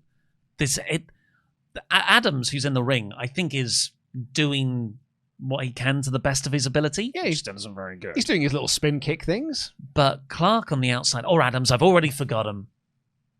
He has genuinely given up. Yeah. He has checked out of this match. It's quite it was unprofessional. It is, yeah. And it's hilarious as well because they've got Brian Alvarez in only the way he could. Just keeps calling them by their old WWF names as well. He just keeps like Crush and Adam Bomb. It's just like I'm just gonna keep calling them. I'm not calling them by their new stupid names. I watched wrestling in the 90s. I know what their names were then. I've written here. This is rather lumbering. Yes. The crowd are quiet and they were, hot when Undertaker made his entrance and then slowly got more and more quiet. And at the point that they got their most quiet, Adams locks in a rest hold. But I've got my screen up here because absolute state of this hot tag. We're talking about Undertaker's got to build the emotion of the match, tell a story of the match, build to the hot tag to Kane. And he goes, DDT, he's going to create some separation. Get the hot tag. Nope, just tag. Oh, he's pissed off. Just stands up and leaves. I mean, spoke about the other one being unprofessional. Is that unprofessionalism from Taker? Giving up on a match in the match? Yeah, he just sits up, tag. I'm done. And literally stands right up, leaves the ring. So it'd been better with Sarah. Sarah could be beating up Steven Richards on the outside right now. I'm going to book Sarah to pin one of these two tomorrow on Raw. Sarah Taker. Call her up. She only needed 1 week in developmental. And then so Kane has this little flurry of moves. What does Taker do next? Just tags back in. What is the point? So when it started, I was like, man, okay, they're throwing punches. And then one of the Bryans did some kicks. They're very stilted kicks, but whatever. He's a big guy. Some of them went quite high. And I thought, are they gonna do any moves? And they kept going on, and it was just punch, punch, punch.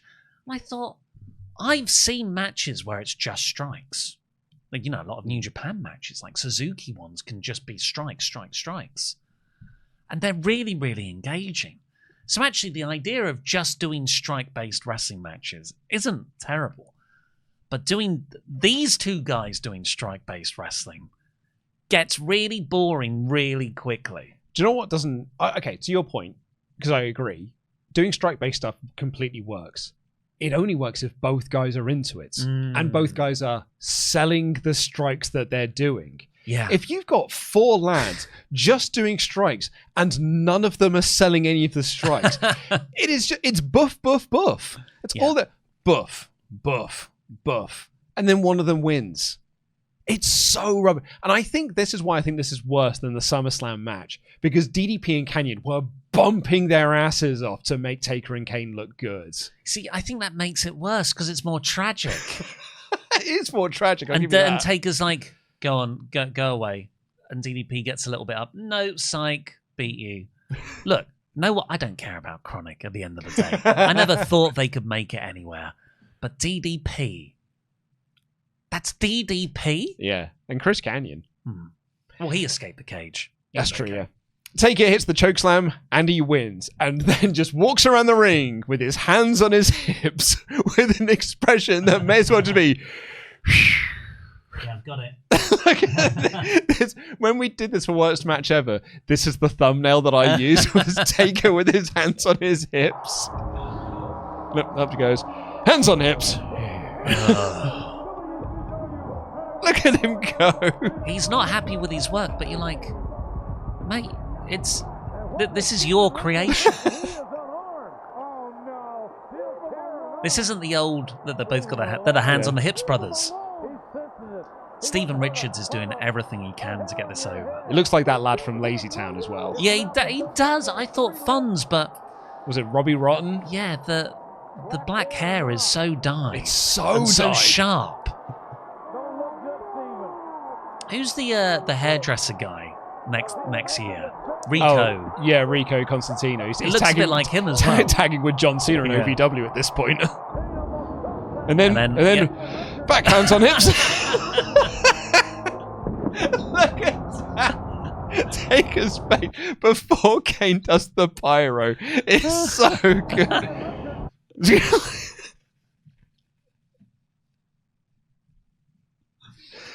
I mean, that's the thumbnail image that we'll be using for today's episode. Not Steve. Oh, actually, what? Sorry, I meant for the Patreon episode. Dave Meltzer would say, this was a mess on every level. A bad match which progressively got worse. Adams' offense looked terrible. Clark's looked better early. Slow match with sloppy execution. Undertaker's punches looked bad, perhaps due to his shoulder problems. Adams' selling is horrible, and against Undertaker and Kane, it requires him to do so. Yeah. His offense may have been worse than his selling. -2 stars. -2. Yeah. Yeah. Like I said earlier, I've written this in my notes. Adams cannot sell. He's just walking around bolt upright. There is, like when you punch someone and at least they might go, like that. He is always bolt upright. It's more effort to stand that way.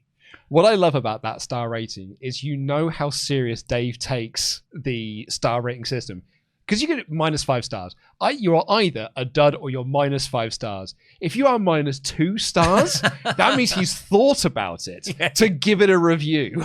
It's like when you really dive into the different circles of hell, and you're like, oh, okay, the third layer of hell is reserved for people who cheat on their taxes. It's actually very specific. So what is Meltzer's criteria for the layers of negativity? What did this need to do in order to be -1 star?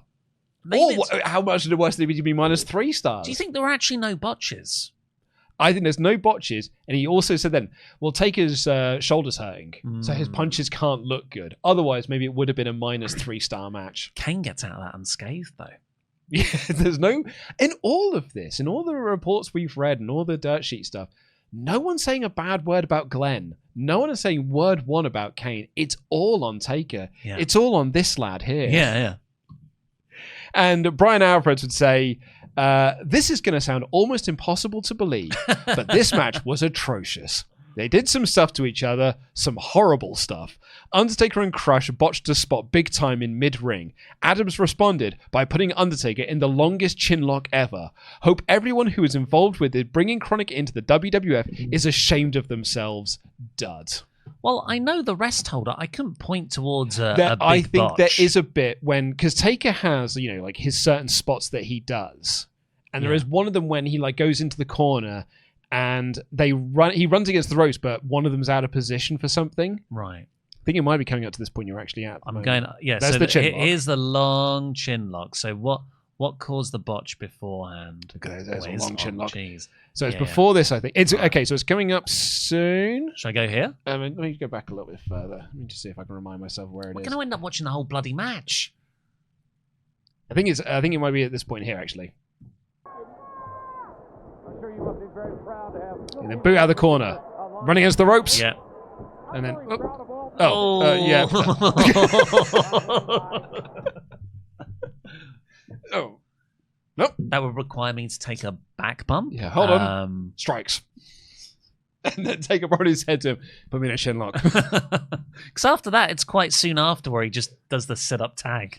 I'm sick of this. Do you know what? We watched one spot. These guys are crap. Get rid of them. Send them to HWA. JR puts over the Red Cross in all of this. And then backstage, Shane is hyping up Booker T. And Taz walks in to hype them up. And he says, well, you two should be able to beat The Rock tonight. Because Stephanie could. Yes, I was talking to Stephanie and she said, yeah. He's breeding dissent between Stephanie and Shane. Oh, I think there's also an idea you can build here. Because that's the ECW boss and the ECW guy.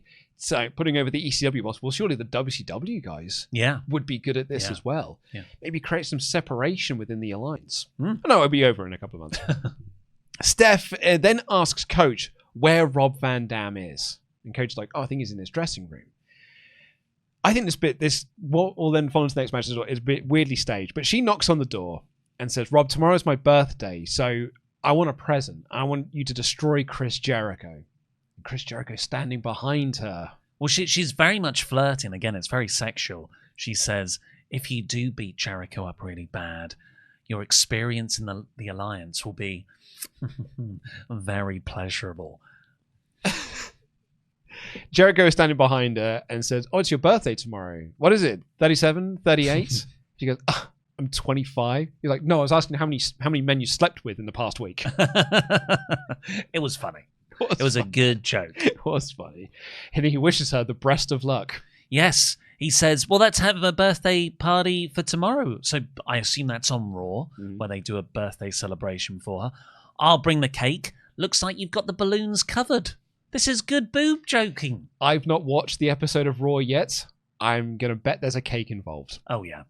So earlier on, when Rob Van Dam talks to Stephanie in that quite stilted backstage bit, Rob Van Dam's like, I need a dressing room to fit my ego. And she's like, find the biggest one you can. So then when Stephanie can't find him, I'm like, I thought you arranged this earlier. Anyway, that's by the by. I thought this was all setting up to the door opening and it being someone who isn't Rob Van Dam, who's now like, Stephanie's in love with me. Oh, that's funny. I thought it was going to be Vince McMahon walks out of the room as if he's having conversations with Rob about jumping ship from the Alliance to the WWF. Or it could have been Shane walking out and go, nice honkers. Watch the show. Two big reasons to watch SmackDown. Ooga! No, obviously not Perry, but someone like Perry Saturn just walks out. Stasiak. Stasiak. The boss really likes me. Yeah. I think I'm in here. And then that's a fun little bit you can just have as a little C plot over the next month or so. It's better if it's Canyon. Canyon would have been perfect in this role. Oh, the boss really loves me. Yeah. Who better than Canyon? Better? It makes sense when you think about it. What for me doesn't make any sense is that the next thing you see is Rob making his entrance. Yeah. So who was she talking to? Well, that's why I thought it was so obviously going to be revealed as not Rob Van Dam. Yeah, because he didn't leave the locker room and make his way to this entrance within that space of time. Yeah, so Stephanie was talking to either nobody or someone who wasn't Rob. He was already in Gorilla waiting to go out. It's RVD versus Chris Jericho for the Hardcore Championship. I really liked this match. Rob got a monster reaction from the crowd. He is over. Like as over as Angle and Angle and Austin are later on in The Rock. Rob comes out and it is like that deep, guttural, just blokes going, Rob Van Dam. Yeah, we are into this dude because he does cool wrestling. It is remarkable this company is watching this guy doing cool wrestling and getting over, and it will take them 15 years to realize that's what people want to see is cool wrestling. Gnarly suplex on the ladder at one point. Yeah. But he goes for a rolling thunder, but Jericho's too close to the ropes, so he just does this little like whee splash on top of him instead. Jericho's eye gets busted open from a spin kick. Yeah, it's Rob is working in the face position from the outset. I really don't like the way they book Rob Van Dam because they're aware that he's getting the babyface reactions. So this match is laid out where Jericho works more heelish in the working over portions of the match. So Rob's comeback is built up. But then everything around it, like the finish with Stephanie coming down, the promo ego segments earlier, are running counter to that. Yeah, I think they're going to turn this around as we go into the next pay-per-view cycle because he's in the main event of the next pay-per-view. And I think the next one is the triple threat. So it's Austin, RVD, and Jericho. Yeah. And that's where they're going to start really pushing the idea that Rob is turning baby faces. Far be it from me to go against the advice of our fearless leader, Stone Cold Steve Austin. Jericho, so Jericho's eye gets busted open. And then he's carrying the ladder. And RVD does this drop toe hold. So Jericho falls, and he just like falls right into this ladder, and his like head goes into one of the rungs. Yeah. Well, it's a stiffly worked match. It's pretty snug, let's say, because then RVD sets up a ladder in the corner. He climbs it, and Jericho lobs the chair, this chair at his head. Yeah. And no way you can protect it. It was just like a really big clatter.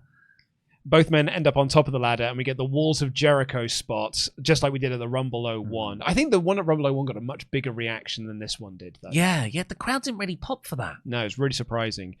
Jericho gets a chair, but Stephanie runs down. He swings the chair at her, and she jumps off the apron. And as he's holding the chair, Rob Van Dam hits the Van Daminator and hits the 5-star frog splash. RVD retains. I thought it was a great match. Well, JR said a 5-star frog splash for a 5-star match. Yeah. I wouldn't go that far. No, I wouldn't go far either. Personally, I preferred the Hardy matches, but this was still very, very good. And it was different to the Hardy matches because with Jericho, Rob could do a bit of actual wrestling. So started off a bit more technical. I think there were a lot more counter-based bits in this. A lot of people moving out of each other's, the way of each other's moves. Yeah. What these two are doing here is what the indies are currently, like at this period of time, are setting the standard of what wrestling is going to be for the next 20 years. Yeah. But they're doing it here in WWF and are not getting the credit for it from the people who are in charge. I think it's really, really good. This should have been the future of the company right now in 2001. But instead of that, in the next couple of years, well, no, that's what John Cena, Batista, Triple H, Randy Orton. They look at the Chronic match and be like, let's get our top star to work like Bryan Adams. Dave Meltzer would say, the one bright spot is that the audience itself seemed to have decided that Van Dam is the next hot thing. Heavy RVD chants. Fans didn't boo Jericho at all, but it was clear fans didn't see him as a top guy in comparison. Whoopsie poopsie, because one of these guys will be the WWF champion by the end of the year. To his credit, the two put on a hell of a match, 4 stars. That's interesting about Jericho. Rob Van Dam was definitely more over, but I wouldn't say Jericho has gotten less over. No. I think the people are still into him. I would disagree with Dave on that one, though. Brian Alvarez would say, Jim Ross called it a 5-star match. Unfortunately, at least in this publication, 5-star effort does not equal 5-star match. Still pretty damn good, though. 3.5 stars. Brian Alvarez does not like Rob Van Dam. Really? Really doesn't. It's like every match that we've reviewed with Rob. And he did this when he was reviewing him in ECW as well. He just fucks up everything he tries. Like he will hit 60% of the things he attempts. He's sloppy. But I think that's probably as well because a lot of guys that he'll be texting and messaging around this time will be like, he kicks way too hard. He kicks me right in the face and it hurts. And Brian, he is consistent about that. He's like, wrestling shouldn't hurt you. Yeah. Bret Hart's always said, if you punch someone for real, that's not working. Yeah. That's just punching someone. If your punches look real because you're punching people for real, you're a bad wrestler. Your punches should look good and not hurt someone. Backstage, Booker T is counting because tonight maybe he'll be a 6-time WCW champion. Shane walks up and pretty much has the same conversation they had earlier. But as Booker walks off, Shane goes, I could become a 1-time WCW champion. First time. Which is that part of the match? If Shane pins The Rock, he gets the title? It is, but it doesn't actually become a factor in the match at all. I thought it was going to be. When you get into the final third, and Nick Patrick and Mike Chiodo start brawling, and both of them are walking towards the cover for The Rock, I was like, here's where you get that moment where Shane covers The Rock and Booker goes, what the hell are you doing, man? And that's how The Rock beats them, because they kind of beat each other. But no, that never happens in this match. No, Test. Test is what happens instead. So Rock just beats all of them. Yeah. Quite easily. I'm disappointed. I thought that was the direction they were going in as well. And I also thought, am I more into Booker T and Shane McMahon versus The Rock in a handicap match? Or just The Rock defending the title in a triple threat? Yeah. I thought that's a pay-per-view match. That's the simple switch for me. I like you can that, still have Booker T and Shane on the same page the entire time. But triple threat is a pay-per-view. A handicap match for a world title does not deserve to be on pay-per-view. That is an angle to build to a pay-per-view. I do like how as well they're like, can you imagine if Shane McMahon won the title? Well, that would ruin the lineage of this band. I was like, mate, Vince Russo was the champion. Yeah. David Arquette was the champion last year. Rock, as I noted earlier, is only 28 in this match. 28. Should learn how to work, really, shouldn't he? Obafemi is 28. And he's only just getting up to the main roster now. And I was like, well, let's pump the brakes on you there, lads. Shane breaks up every pinfall attempt that The Rock has. That's kind of the story of this being the handicap match, is that Shane keeps getting in to break it up. The problem with this, aside from the one that you've just laid out there, is that it's not Booker that gets the heat for his team. It's Shane. So Booker T just gets beaten up at the start of this. Then Shane tags in, and he gets the heat for his team. And then he tags Booker T in. So Booker sucks? Yeah. Yeah. Yeah, okay. Yeah. Sucker! Rock gets the sharpshooter on Booker, but he gets it on Shane, but Booker breaks it up. Nick Patrick is the referee, and that's the other part of this. So it's a 2-on-1 handicap match, but because Nick is the referee and keeps letting Shane get in to break up the pinfalls, it's really now a 3-on-1 handicap match. It's a level of oh my god, how will Rock get out of this? It's like they've put so many things in The Rock's way that it just weirdly makes me see his plot armor more than I would have if it was just a straight singles match. Completely. If this was just a straight singles match, sure, it would be repetitive from SummerSlam, but I might actually be going, oh, maybe Shane could interfere. Maybe this will happen. Bum. But because it's like, oh, look at all the obstacles he's got to overcome, I'm more aware that Rock's very likely going to overcome them. This match had no drama for me. Maybe if you'd have done it, because Austin and Angle is a rematch from SummerSlam, but you told a story in that SummerSlam match to facilitate the rematch. Totally. If you'd have told a story in the SummerSlam match between Rock and Booker, then maybe Rock just about overcame the odds of people interfering. And then for the rematch, more odds are being put against him. It's like, man, he barely made it out of the last one. How could he possibly make it out of this one? At least there's a story to follow on from there. But no, he quite comfortably beat the Booker T and Shane McMahon and Test at the last pay-per-view with Nick Patrick as the referee. So here, what's he doing? It just beats them all again. Yeah. Honestly, I do think a triple threat fixes this. Yeah, I think you're right. Booker gets a chair, but The Rock ducks. Get a spinneroonie, but The Rock rolls him up for a 2 count. Shane teases doing the leaping elbow to the outside, but they don't do that spot in the end. Rock hits a Samoan drop to create some space. Shane grabs the WCW title and accidentally hits Booker with it. He then hits Rock with it right in front of the referee, which JR is so incredulous about. So Patrick has obviously been a heel. He's been letting Shane get those tags, like you said, or interfere when he's not tagged in. This was to tell everyone in row Z right at the back, he's a heel too. Yeah, absolutely. Because then my favorite bit of this is Shane hits him with the belt. Booker gets a near fall. Then Booker tags Shane in. And JR's like, oh, so now we're doing tags? Shane misses an elbow drop. Rock beats them both up. Shane teases the Shane-O elbow. He kips up before then. An unassisted kip up. Yeah. You know, when you see wrestlers do kip ups and they're already in like a wrist lock, it's so easy to do. Yeah, the guy's helping could do you. that. Yeah. I don't think I could. No, honestly you could, because they just yank you up. Mm-hmm. But it's the magic of wrestling. To kip up by yourself is really difficult. Mm-hmm. Just shows how athletic Shane was. Rock stops him and then goes for a people's elbow on Booker T after the rock bottom, but Test runs in and clocks Rock right in front of the referee. As if the Rock needed more protecting in a handicap match with a heel referee. So it is now a 4-on-1 handicap match as Test gives him a hellacious big boot on the outside, but then Bradshaw comes down and he chases Test off.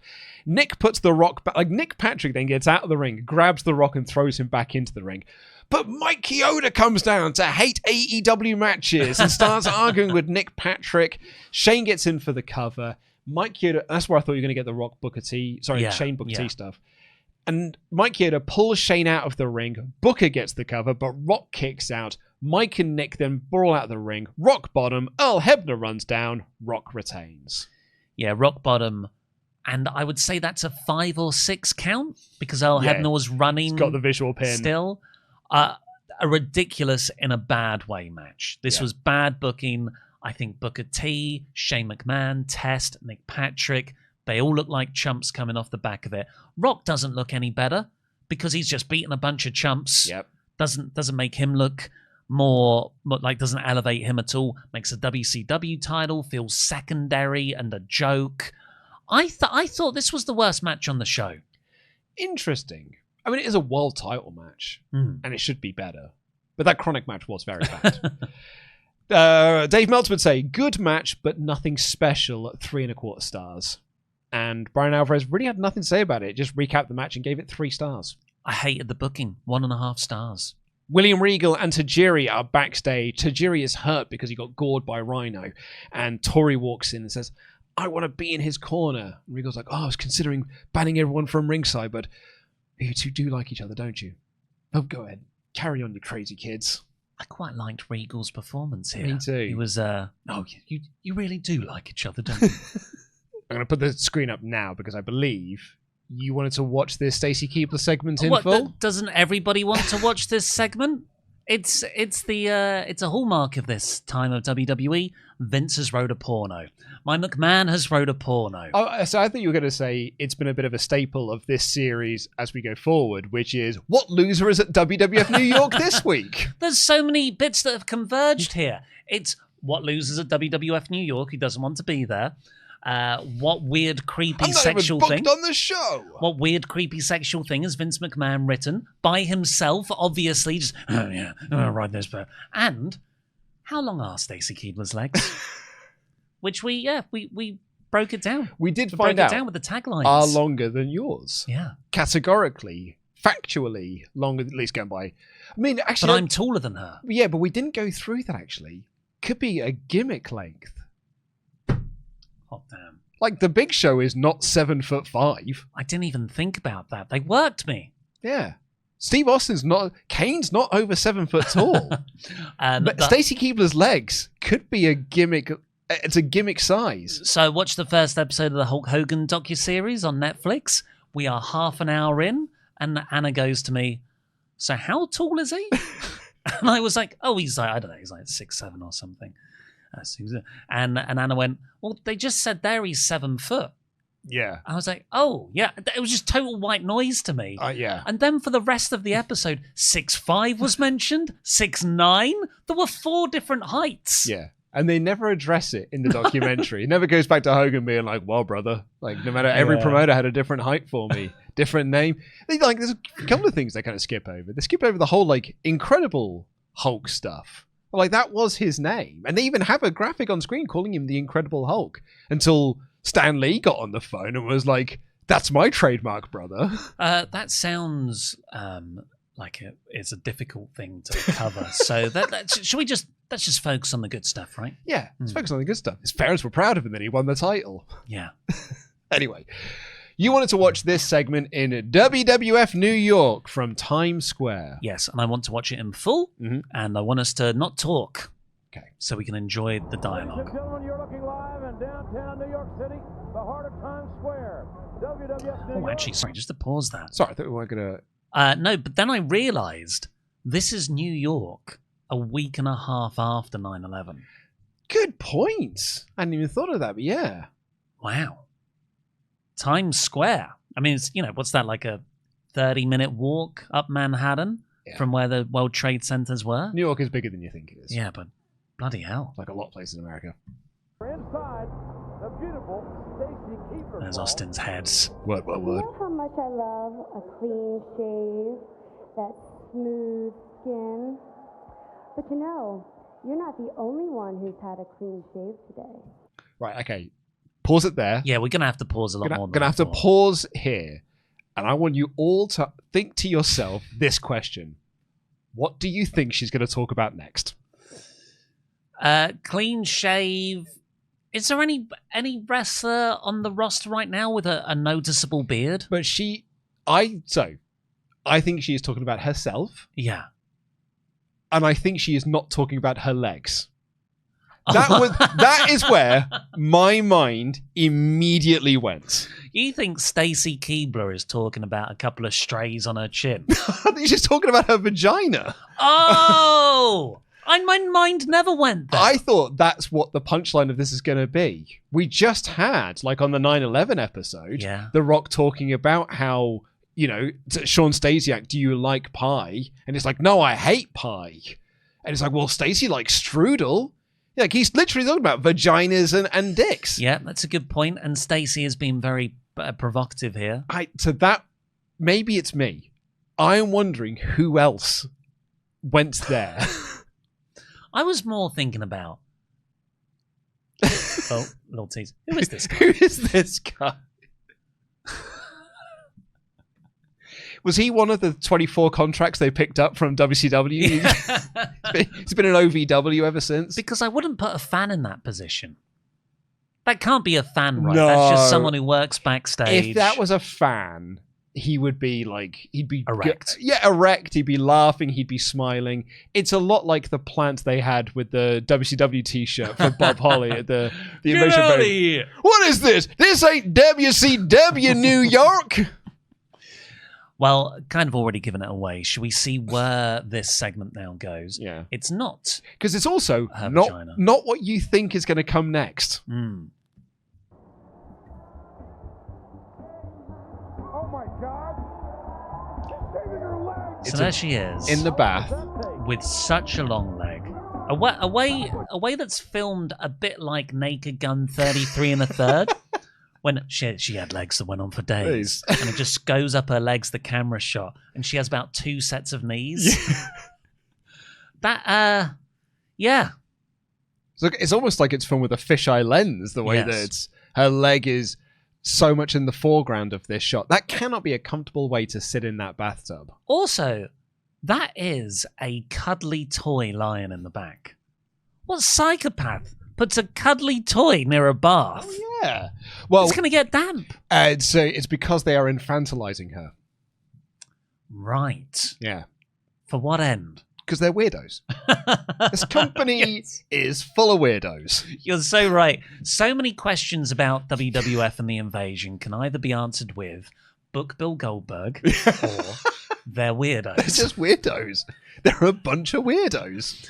This is just the most unerotic stuff. She's shaving her legs. Stacy doesn't buy it. Stacy's not like delivering it properly sexily. I love a clean shave. Yeah. Speaking of clean shaves, that shaving is a kink for some people. I've never understood that. Everything's personally. a kink for someone, I guess. Yeah, but it was like, I mean, back in my formative porn days, that was like a genre that would be chucked around. I'm talking 25 years before all your step shit. Step stuff now was what shaving stuff was back then, and I understand neither of them. It's too dangerous. What, shaving? Yeah. Oh, the step stuff. Busted open hard way. Yeah. Step stuff as well. The family dynamics. Don't want to get involved. No, so about Shane earlier. But yeah, so we just get a video of it. If you're listening to this on audio, they're just showing Stacy in the bath, still with the WWF New York chyron in the bottom left-hand corner, and she shaves her legs. Get her disgustingly hairy legs. And then it for a while fades back to the legs. So what do you think about that, New York? And we get a shot of the crowd, and then I think Stacy stands in front so we can see her legs more. And yeah, the New York loves her legs. The segment ends. Yeah. The country's healing.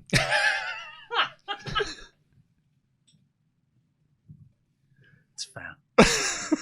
It's a different time. It's a different time. The country's in a weird place. And we're watching a weird company run by weird people. I hadn't even thought about it until you said we're in New York, which means that they are, like, the way that people talk about New York following 9/11 is that it was this, like, I don't want to use the word weird again, but like it was a different vibe. Like it took New York months to kind of like refine itself. Bullshit! I'm looking at evidence right here that you New Yorkers went to Times Square to watch Stacy Keebler go like, I shaved my legs. America! USA! USA! Anyway, up next, for the WCW United States Championship, it is a title match, which you forgot earlier. It is Rhino taking on champion Tajiri. Yeah, I actually really like this match. Maybe it's the other way around. Tajiri's champion because Rhino is the new US champion at the end. I like this match. It's great. I really liked it. 5 minutes, but Tajiri's excellent. Rhino is a very solid worker with one of the best finishes of all time. So good. The angle to set it up where Tajiri and Tori are just walking up the ramp, Yep. and Rhino gores him. Oh, I mean, Oh, I'm what going an to watch it. angle. I want to watch this. If just because they've clipped it, it's almost Taskmaster style, where they've clipped it for just the yelp, Yeah. the Tory yelp. Have you had? Rhino, I'll tell you what, Rhino made an impression on Tajiri, who left the ring last Monday night. Oh. Hammered man, and this was uncalled for. Oh. On the floor. Sometimes you don't need a story. You don't need an No. you don't need a big, complicated drama. Oh, mate. Just gore a guy on the ramp. And that was last Monday. In modern day wrestling, that would have been 6 weeks ago. And we would have had 8 backstage promos. Yep. Yeah, and a music video. Tajiri would also have a music video to enter to. I do think it was fairly lame though when JR said it was a gore on the floor. Rubbish. Can't say let the bodies hit the floor at this point. So these two were on the final ever ECW show. Oh, Tajiri and Rhino. Yes, really? not in a wrestling match because but Tajiri was convinced to do the show, really, because him and Super Crazy weren't going to do it because they were like, look, this place sucks and I don't want to do this anymore. But they were convinced to do it because the argument was given, Heyman made you guys names in the US, so kind of like, let's owe it to Heyman and to the rest of ECW to go and do this final show. So obviously Rhino comes in just before WrestleMania X7. Yeah. But in my head, Tajiri's been here on Sunday Night Heat for at least 5 years. No, he was here after Rhino. Are you kidding me? He came in just before King of the Ring. What? Yeah. Oh my God, he's got such an outsized presence in my head. And he really is one of the more like well-booked characters in this whole Invasion arc. I think it's because he's always in backstage segments with Regal, and you get like 4 backstage segments with Regal a show. Yeah. So he's always on TV. But yeah, he only came in probably about a month, maybe a month and a half before King of the Ring. Yeah, and Vince understands the character because he can make you a racial stereotype, and Tajiri works within that racial stereotype to actually create something a bit more fleshed out. I think he handles himself in this very, very well. He adapts to the comedy. Because bearing in mind, he's a killer, like in ECW. The buzzsaw kick, but that was the joke, because Regal puts him into the King of the Ring tournament being like, oh, but you're just my manservant. Why are you going in? Then he goes in and absolutely murderizes someone, and Regal's like, oh no, bloody hell, what are you? Then you get that lovely bromance between them. Tajiri and Tori, this works as well. Yeah. Works way better than whatever Stacy Keebler was just doing, or some of the other tortured romance angles we've seen. Oh, like Terry and Raven. Yeah, Terry and Raven, rubbish. Spike and Molly worked really well, I would say. Stephanie and Jericho. Those are the only other 2 romances. Absolutely. I really enjoyed this, though. The crowd chant for puppies. It's not a lot of the crowd, but the rest of the crowd are so quiet that you can hear these 5 lads shouting for Tori Wilson's puppies at the ringside. America's healing. Tajiri, though, was taped up the entire time off of that gore on Monday Night Raw. So from the very start, he is selling the midsection. And that really plays into the story of the match. And then like Rhino setting up for the gore. Tori almost gets up onto the apron to almost beg Rhino. Because like they're on the same side, Tori and Rhino, begging him to stop. She ends up into the ring. Rhino sets up for the gore, but Tajiri sets up to gore Tori. But Tajiri buzzsaw kicks him just as he goes for it for a 2 count. Good spot, that. Gets in the tarantula, but A, the midsection, but also B, the size of Rhino, means that he can't have it on for very long. He's just a square. It's like trying to lock it on a refrigerator. And then Rhino hits the gore and wins the US title. I really liked it. Yeah, it's decent stuff. And they say the new WCW US champion, and I wrote, I didn't even realize that was on the line. But Tajiri was beaten before the match started. So it was a good story in that regard. But yeah, it deserved more of a reaction from the crowd, like a few other matches on this card. The tarantula got 0 pop. Yeah, I mean, this is just here to be the buffer match. Yes. Yeah. But what a good buffer match. Good buffer match. Dave would say, very strange to see these 2 higher on the show than Van Dam and Rock matches. Really good. Too short, of course. But also, Dave, very strange. You've seen WWF pay-per-views, right? You know that they have a buffer match. Have they had buffer matches as of late, though?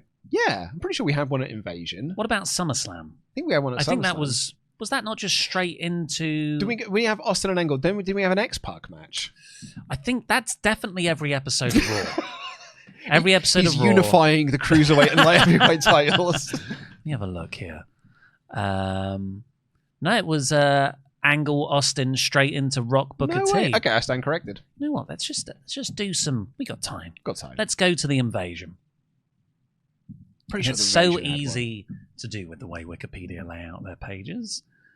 Yes, we had. Well, you have Rob Van Dam versus Jeff Hardy. Yeah. Third to last. Then Trish and Lita beating Tori and Keebler. But that was a big match. Yes, but Mick it isn't. Foley, bra and panties. It's in the buffer match position, though. That's not the semi-main. Jericho, RVD, and someone Jeff is gotta the say semi. King of the Ring. Kurt Angle versus Shane McMahon. That I was going to say Straight that into didn't Austin, Jericho, and Benoit. That one definitely didn't have a buffer match. So that's all the pay-per-views we've done. Yeah, what was Judgment Day? No, I stand corrected then. In my head, it's just like a WWF pay-per-view. You have like your semi-main, then have, as I said, usually an X-Pac match to go in between. Yeah. Oh, maybe I'm thinking of the Raw episodes we've had recently. It's definitely been the case on the where Raw they've done episodes. those big angles, then had another match. And it would definitely become the case of WWE pay-per-views, Yeah. where it was always the women's match just before the main. Dave would continue, too short, of course, but with these guys being put on after Rock and with people waiting for the main event, there was really no way they were going to get much heat. And it was the best match best the match was short. The idea was they are using alternating face and heel wins and needed a heel win in between Rock and Austin's match. Yeah, that's a great way to book titles. But at this point, it doesn't matter. There's so goddamn many of them. And Brian Alvarez would say, technically a really good match, but still no heat. Too short to be really great, 2 3/4 stars. Was it? Sorry, that was WrestleMania 42. Yeah, Dave gave it 3 stars. Also, have you seen Dave's ratings for Mania? The 4 1/4 for McIntyre and Fatu is insane. That dude is just liking wrestling. Yeah. He's just like, wrestling is on. He's like, 3 1/4 stars. It's like, no matter what match it is, 3 1/4 stars. Bring back the -2s. Which brings us to our main event as Steve Austin defends the WWF Championship against Kurt Angle. Not just after a fantastic SummerSlam match, bad finish, but my God, what a match, what a story. The match is great. Actually, and you know, I've only watched that one SmackDown, the 9/11 one, but from the time I remember, this was like my most anticipated thing week to week because Kurt was finally a babyface. Kurt was my favorite wrestler at the time, and just the recap package of Milkamania. Yeah. On the Austin Appreciation Night after SummerSlam. Austin stealing Angle's gold medals, throwing them over the river. Angle going to throw Austin over the bridge. Yeah, making him cry. And that's how he gets the match, and he just pushes him over into the little pool. I remember that so vividly on watching it as a kid. And just the pile driver onto the exposed concrete that you mentioned earlier, psychotic Austin. Really, really great feud. Yeah, really good. Like 4 weeks worth of TV, and it's just been all killer.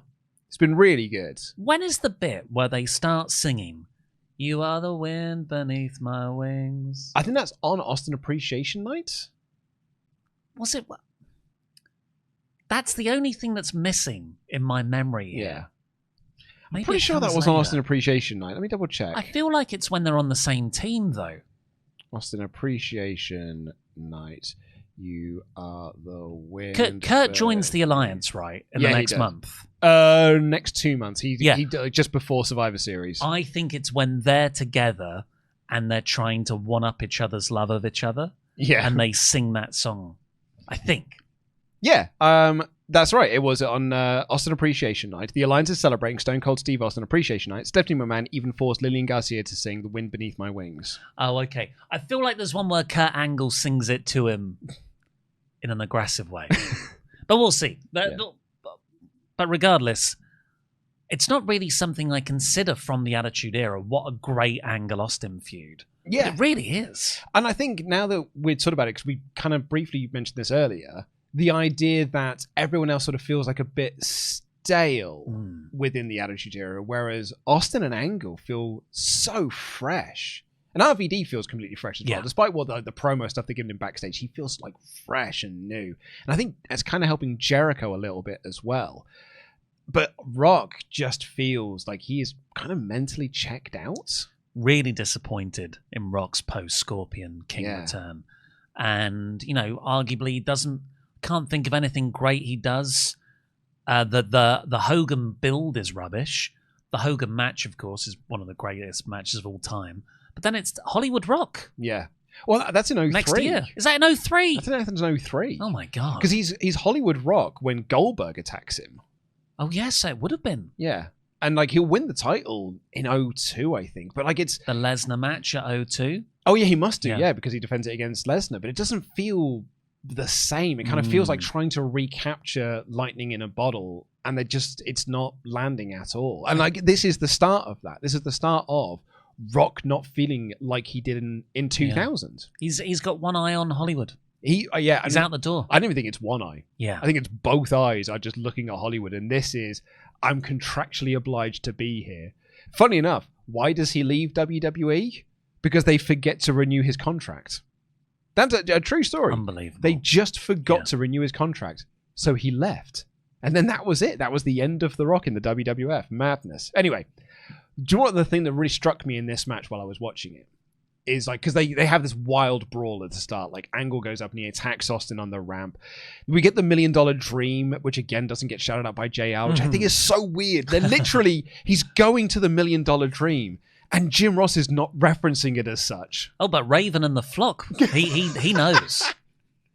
Austin gets his belt and he walks away, and Angle chases after him, and Heyman's just like, oh no, Austin's just trying to regain his ground. That's all he is. He wasn't walking away. I actually thought JR and Heyman do a fantastic job on commentary for this. But it is in all of this. Angle hitting the Luthez press, walking up, brawling with Austin, throwing him off the stage, and brawling with him there. And I was like, Angle is the old Stone Cold. Oh. He's the old Stone Cold that Vince wanted Austin to be to help him beat the Alliance. And Angle is now is that. He's acting like the old Stone Cold. Even weirdly low blows Austin later on. Milkamania. It's the old Stone Cold. Do you think they knew they were doing this? I feel like they have to have done, because they're doing so many back references. I think even during the Austin Rock stuff, there was throwing stuff into the river. Or maybe they're just creatively bankrupt and they just only have one way of booking someone at this time. What worked last? Stone Cold worked last. Let's book Kurt Angle as Stone Cold. You're absolutely right. Rather than what they could have done, just do that intentionally, and you've got a really interesting story. That's the thing that's given me pause on maybe they didn't intentionally do this, is Jim Ross saying on commentary, which means it's not a directive from Vince to make it part of the story, but also B, if you were going to, you'd have had segments with Vince and Angle. Yeah. Which you haven't done. Yeah, Vince isn't around much at all at the moment. He was on the SmackDown after 9/11 episode, but he's not a character on TV at this moment in time. I really like Angle exposes the concrete. Also, just before then, Angle throws Austin off the stage. Not a huge drop, but they sell it like it is. Angle hoists up Austin, and Fireman carries him from the stage all the way to the ring, and just goes straight back into wrestling. Yeah, that is insane conditioning. He is fired up for this. To have what is a 250-pound load on your shoulder like that, unwieldy, walk, what's that, 20 meters down to the ring? That is exhausting. Yeah, Angle exposes the concrete to play off the SmackDown angle. Unfortunately, the concrete is the same color as the mats. It doesn't quite have the same effect. It's more mats. Austin teases the pile driver, but Angle backdrops him. Angle then teases the pile driver, but Austin backdrops him.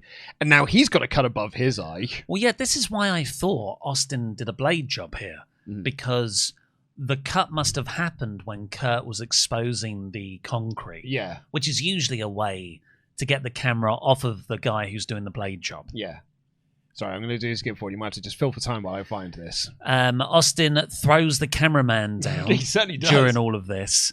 And you see the shot tumble to the floor. And Heyman just brilliantly goes, I didn't like that cameraman anyway. But what they're doing is they're telling a story of almost tit for tat at this point. Kurt hits the back body drop on Austin onto the exposed concrete. Austin hits it back on him onto the exposed concrete. They get in the ring. Austin's on top. And now he starts targeting Kurt with these vicious knees to the neck. Selling the neck stuff. And JR is disgusted by this. Can you see that? Can you see that, Heyman? And Heyman replies, not only can I see it, I condone it. It's just great pants. I think that's the other bit of the story I think is missing in this match is Angle's not the only one with broken neck issues. From a pile driver, no less. Yeah. I really thought they would do more based around that, particularly on the commentary, but they don't. But yeah, Austin's working over Angle's neck. And at one point, he goes out to shout at Kurt Angle's family. Just a little casual roll out the ring to flip them off. It's Karen. I know. So earlier when Michael Cole was wedged between the barricade and a woman, that was the other side, wasn't it? That was the hard cam side. The shot you see from the hard cam. This is the first time we're getting a shot of what they describe as the rest of Kurt's family. And I was like, okay, maybe it's a sister or whatever. It's only when she gets in the ring at the end. Yes, that's when I said it. I was like, that's Karen Jarrett. That's what I mean, Angle. It was during the end celebration. I was like, I wonder if Karen... That's Karen Angle. And she is trying to get herself over. All this stuff here. You, Austin. And later she's leaping around. Yeah. Sarah Taker needs to take some notes. This is charisma. Although it will take her years and years and years. It will take her, what? When did she become a character in TNA? Like 08? Yeah, I was going to say, yeah. She played the long game to get onto it. Maybe it was through Jeff Jarrett. So yeah, he goes out and swears at them. We get a stunner by Angle out of nowhere. Angle also hits the low blow in all of this. Strap goes down, but Austin replies by hitting an Angle slam. Angle keeps blocking the pile driver, but eventually Austin hits it. Angle kicks out. Austin then goes for the stunner. Angle grabs the leg as he goes for the kick, twists it round into the ankle lock. Austin, although he's underneath the ropes, taps out. Yeah. And Angle wins. Wasn't a long dramatic, is he going to tap? What was the ankle lock stuff in the SummerSlam match? He was holding in for ages. Yeah. So it's a bit weird that Austin just tapped out here so quickly. Yeah. But it gets over Kurt's finisher really well. Yeah, and that's it. And so Angle is the new champion. He celebrates with his family in the ring, including Karen, who is well into all of this. Rock and the rest of the WWF locker room come down. They celebrate with him. They hoist him up. And we get the big celebration. It's a huge endorsement. Yeah, Rock, Undertaker. It's not just the babyface roster chumps go out. Yeah. These are the tippity-top stars in the company. Yeah, it really puts it over. And kind of to Dave's point earlier where he said, it's not the right booking choice long term, but for the moment it's the right one. He is only champion for 15 days. Is it only 15 days? Yeah, I thought, in my head, he loses it the next night on Raw, but Austin's not on the next night on Raw, so it's in a couple of weeks' time. 2 weeks' time after 2 weeks' time in that. Austin is champion by the time we get into our next pay-per-view. Continuity note. I'm not wearing my Invasion t-shirt.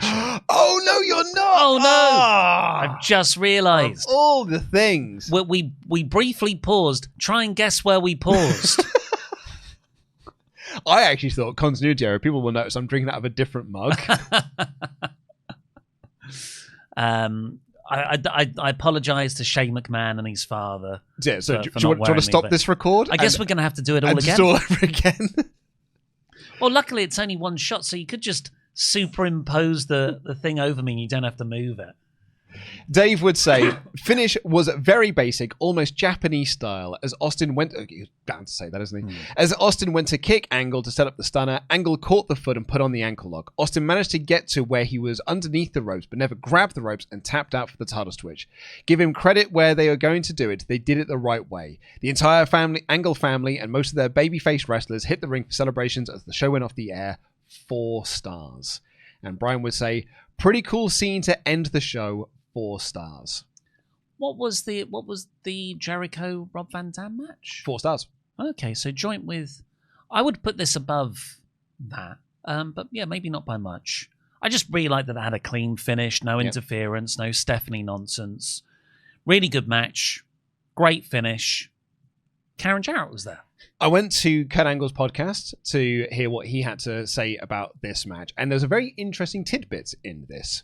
Angle said, without a doubt, it was the biggest moment in my career. I did beat The Rock for the WWE Championship the year prior, but this one was even more special because of 9/11 and because of what I was representing at the pay-per-view. I wasn't supposed to win that match. That got changed at the last second.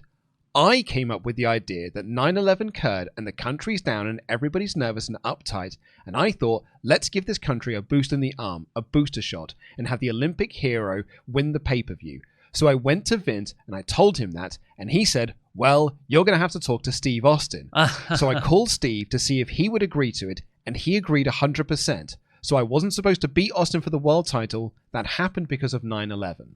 Fascinating. So it being 9/11, we all knew, like, oh yeah, that's why they did the title switch here, particularly because Austin wins it in 15 days' time. It wasn't Vince's idea. It was Angle that said, we should do this. Huh. And it's in Pittsburgh. It's Angle's hometown. I thought it was kind of the stars aligned in that regard. And just the idea that Vince went, you got to run that one by Steve. Yeah, and Travis Scott. Who's the booker here? Well, we heard that from Jim Ross. Yeah. When he was talking about why Austin turned heel again at the Invasion. And it's like, because Vince kept saying, it's what Austin wants to do. And we've got to give it to Austin. It's his idea. He really wants to do this.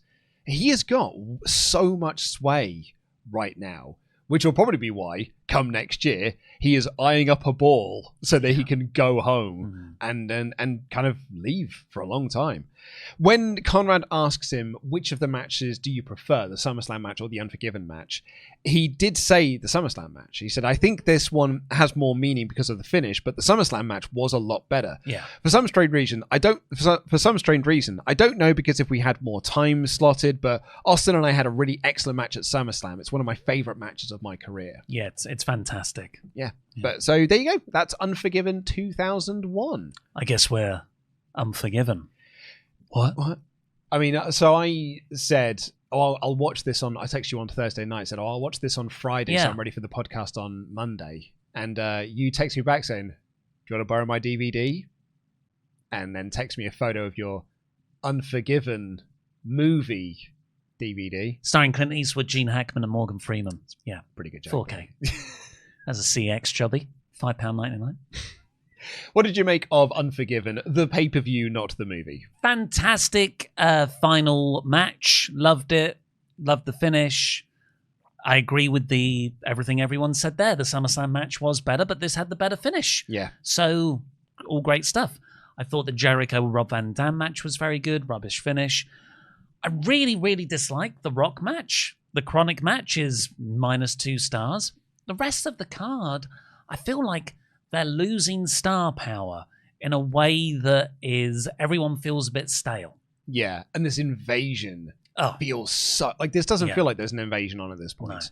No. We've barely brought that up on this episode, and we are 2 pay-per-views into this storyline. It's a BAM non-factor. It's the Nexus. It is. It's the breakup of the Shield. The Nexus by September was absolutely nothing. Yeah. Exactly, you're absolutely right, and it is like 4 members left. And like, yeah, we talk about the Alliance. It's Raven representing. It's Chronic, who are now gone. It's Austin. It is just guys that were always there. Rob Van Dam really feels like the only one who's new. Even Booker T at this point, because they've done such a bad job of presenting him on TV. You know, they can keep saying in the video package, "Oh, he snapped. He's done this and that." Dude, I've been watching the shows. 3 weeks ago, you had him doing comedy segments backstage where he was doing movie auditions so he could be like The Rock, and everyone was telling him what a chump he is. Yeah. Remember the first time we saw him on Raw, and he doesn't have enough money for the vending machine? He was dead on arrival. He was dead on arrival. And that was when they were trying to present him as a top babyface, let alone the top heel. They cannot get out of their own way. No, they absolutely cannot. So we'll see what things will be like when we do our next episode. Let's have a quick look. What have we got coming up for this WrestleTalk Extra series as we chart the invasion? Pay-per-view wise, it is, because that will be our next public episode, 2001. WCW Invasion. There we go. Right. It is... Oh, it's No Mercy is our next pay-per-view. What happens on No Mercy? I'm pretty sure that's the triple threats. That's with Jericho and Rob Van Dam. Yeah, No Mercy. I think they do. I think it's Jericho and Rock for the WCW title because Jericho starts turning heel. I think it's Christian and Edge again. It's it's Austin versus Kurt Angle and Rob Van Dam. Yep. Yeah, Jericho and Rock. Taker versus Booker T. Yep. Will that be good? The Dudley Boys versus Big Show and Tajiri. Big Show's got another new partner. Edge versus Christian again. Christian officially part of the alliance. Ladder match, though. Torrie Wilson versus Stacy Keebler. Test versus Kane. The Hardy Boys versus Lance Storm and the Hurricane. And that's it. Yeah. The Torrie versus Stacy match is a lingerie match. Wow. So that'll be weird. Hopefully one of them shaved. Otherwise that'll be for fucking weirdos. I really enjoyed Unforgiven. I thought it was a good show. Oh, good for you. Yeah, I thought everything on it was pretty solid, with the exception of that Chronic match. And the Rock loss. The Rock match is duff. Yeah. It's the Duffer Brothers. Anyway, that's thank you so much for joining us. We'll be back next month. Please do head on over to patreon.com/WrestleTalk because we do review the 9/11 episode of SmackDown in full over there. Go into all the detail around how that show came together and review the show in full. So please sign up for Patreon and check that episode out. We'll see you next month for No Mercy 2001. Thank you. Love you. Bye.